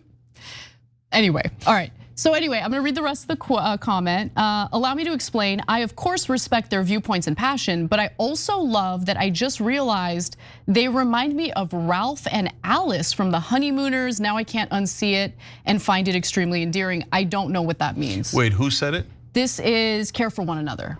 To the moon, care for another. Okay, it's a reference. It's a super old school sitcom. My dad used to watch it, and the famous line from that is Ralph Cramden saying, "To the moon, Alice, to the moon," which is a hilarious thing because he was threatening to punch her so she would go to the moon. And back then that was hilarious. Oh, I'm going to assault you. To the moon, Alice. What was she like? Well, I mean, it was like a sitcom, so she theoretically annoyed him or whatever. I'd freaking punch him back. Okay, you're threatening me with violence. It was a more innocent time, and it was a more non-innocent time. It was a more guilty time. So they made jokes like that. Anyways, but I see what you're saying, and we are an interesting duo. Okay, doing this show. Okay. Now I forgot the funny story I was gonna tell you. All right, but let me read the rest of these and then we'll come back to your comments from today. So I'm reading the ones from tyt.com/joy, which you can participate at any time. It's a good place to go and get your pocket of happiness, see other people's joys, contribute to it, etc. Verbose Dragon wrote it, I'm in a care facility, again, sepsis sucks. My phone has an app that I use to play the post game on my TV at home. My bit of joy is knowing that I could randomly hijack someone's Roku to introduce them to TYT. Not that I would, but it amuses me to know that I could. What are you talking about? Go ahead and do it. You crazy?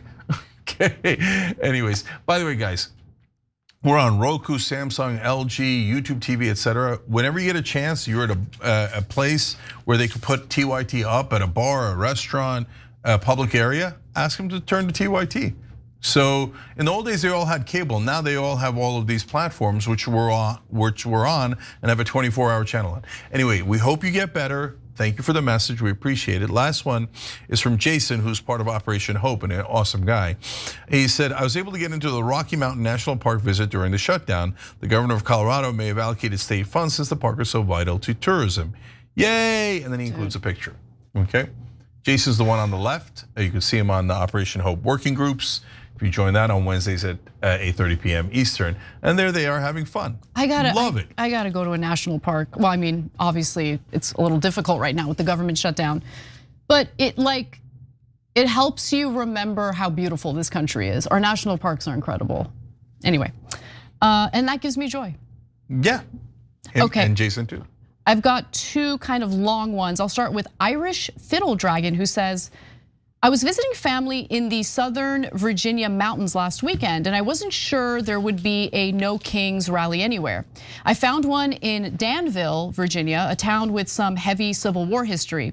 I went unsure of how things would go. As soon as the rally was supposed to start, the police broke us up, saying there was no permit and that we couldn't gather in groups larger than 25.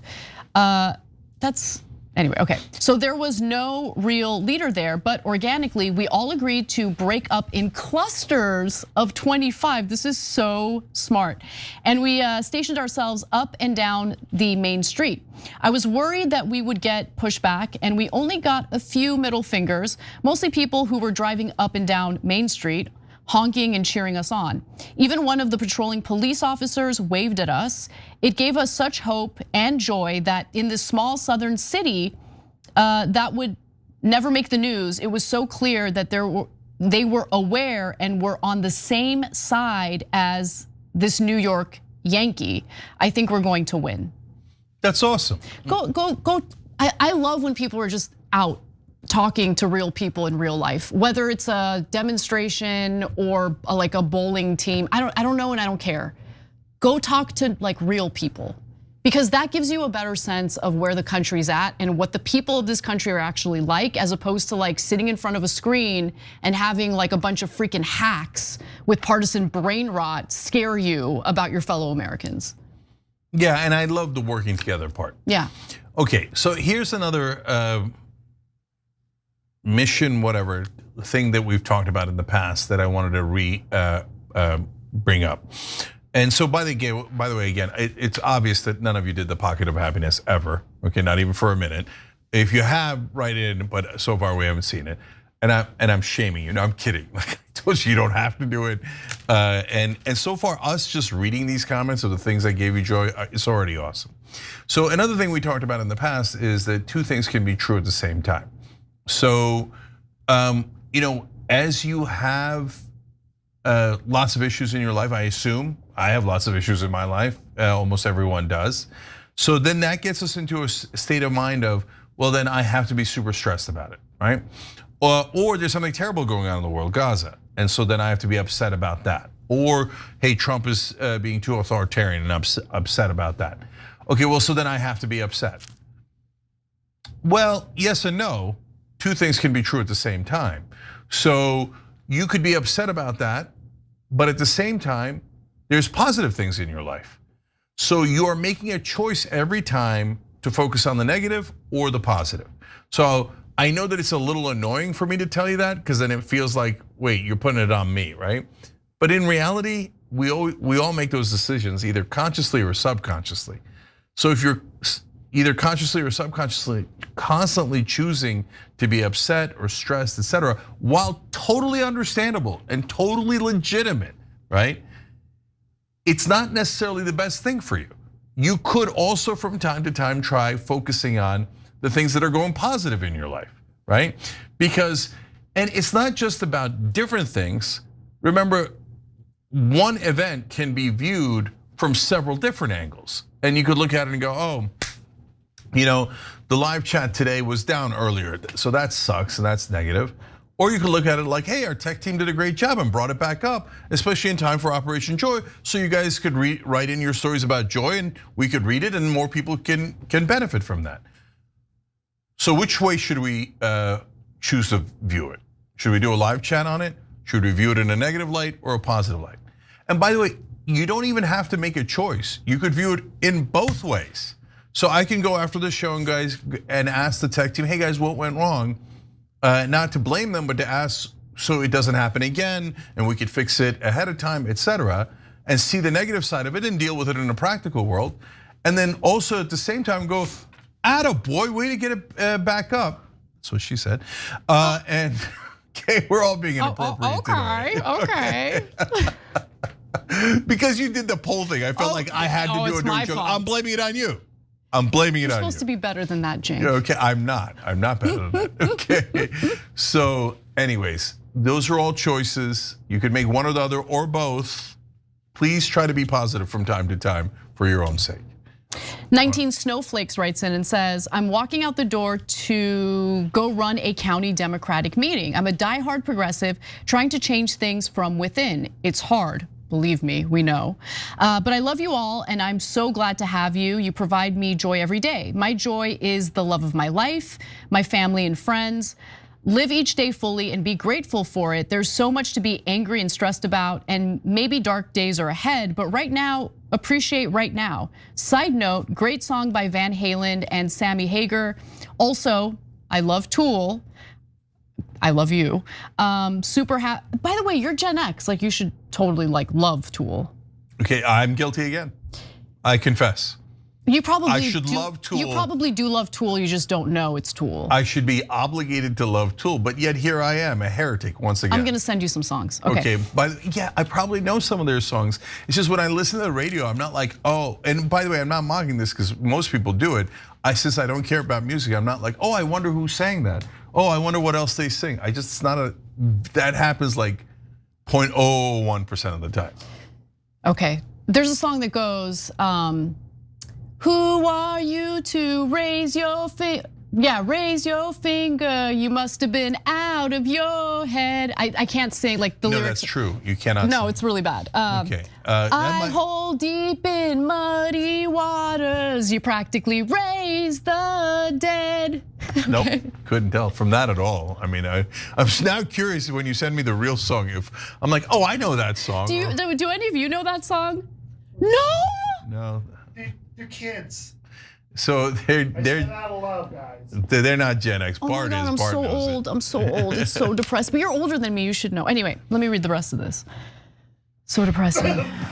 Also, I love Tool. Super happy you and Charlie are okay, Anna. Thank you so much for your comment, 19 Snowflakes.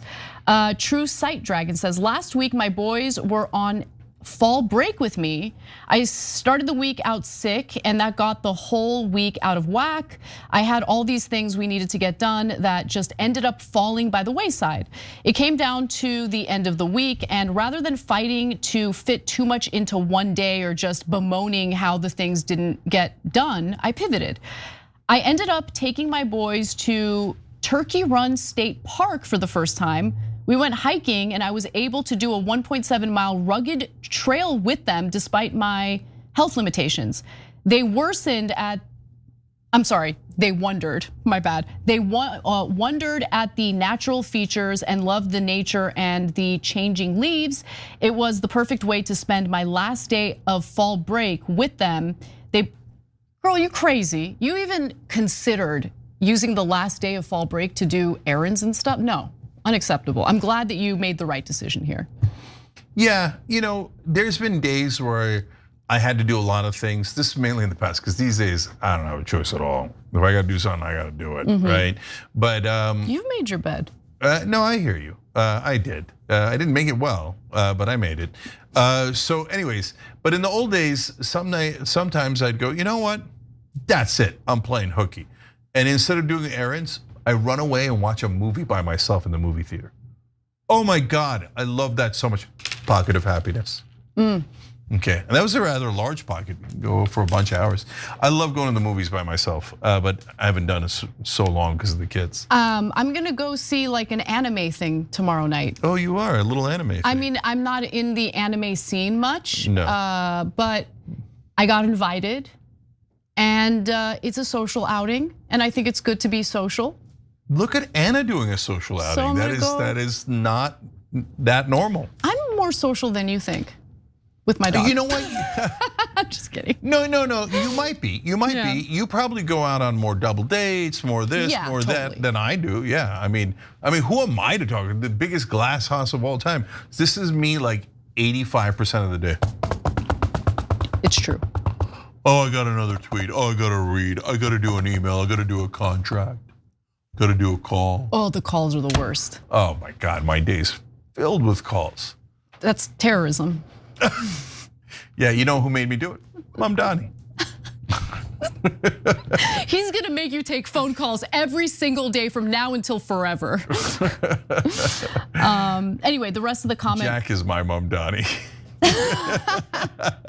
The people here get the joke. Jack's our COO. Yeah. It was the perfect way to spend the last day of fall with them. They both loved it and we had a great time. Those boys are my joy. I wanted to make sure I finished True Sight Dragon's contribution to Operation Joy today. I'll read one more. This is from Life Level 40 Plus. Saw my baby roll over for the first time. That's good, right? Yeah, that's a good thing. Okay. Hold on, but explain it to me because I don't know what that means. So first they're kind of immobile and then they start to move around, right? And so you remember the famous story where I rolled Pro around on the ground so that. Oh, so the baby by themselves, by herself, was able to roll. Yeah, it's just getting action and then eventually they start to crawl and then they walk. Pro, when he was a baby, had this hilarious thing where he would only crawl backwards. Are you serious? Yeah, That's so cute. He couldn't crawl for a while. He couldn't crawl forwards. It lasted for a little while, and then he could crawl backwards. He would crawl backwards and then get stuck in the couch. And he'd be like, his legs would get stuck in the couch as he crawled backwards, and he'd be like, "What's going on? What's going on?" I'm like, "Bro, there's a couch. You got to go forward." It's so funny. So my youngest nephew and the youngest child that my brother has just started walking. And man, it's both like a wonderful milestone, but also dangerous. Oh yeah. Yeah. So between like 18 months and whatever, I forget everything now because it was like a decade ago. But basically, until they got to a point where I was positive they weren't going to fall down the stairs, I was a nervous wreck the whole time. I mean, you do the guards and you do all the things that you're supposed to do, but even so, like it gets left open sometimes. The thought of them like toppling down the stairs, terrifying. So here's the rest of the comment. At her 20-week anatomy scan, we were told many pregnancies with her medical condition are terminated.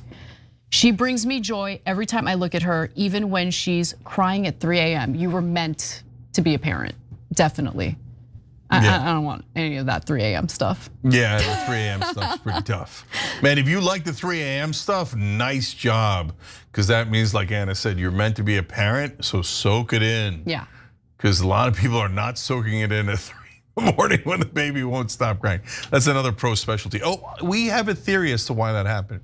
So he used to cry a lot, and it was hard to get him to stop. And I remember this one time, 3 to 4 hours straight, and Wendy had gone out, and it was just me. And I'm like, how do you make it stop? Okay, it's rough. Yeah, and our new theory is he's lactose intolerant, which we discovered later.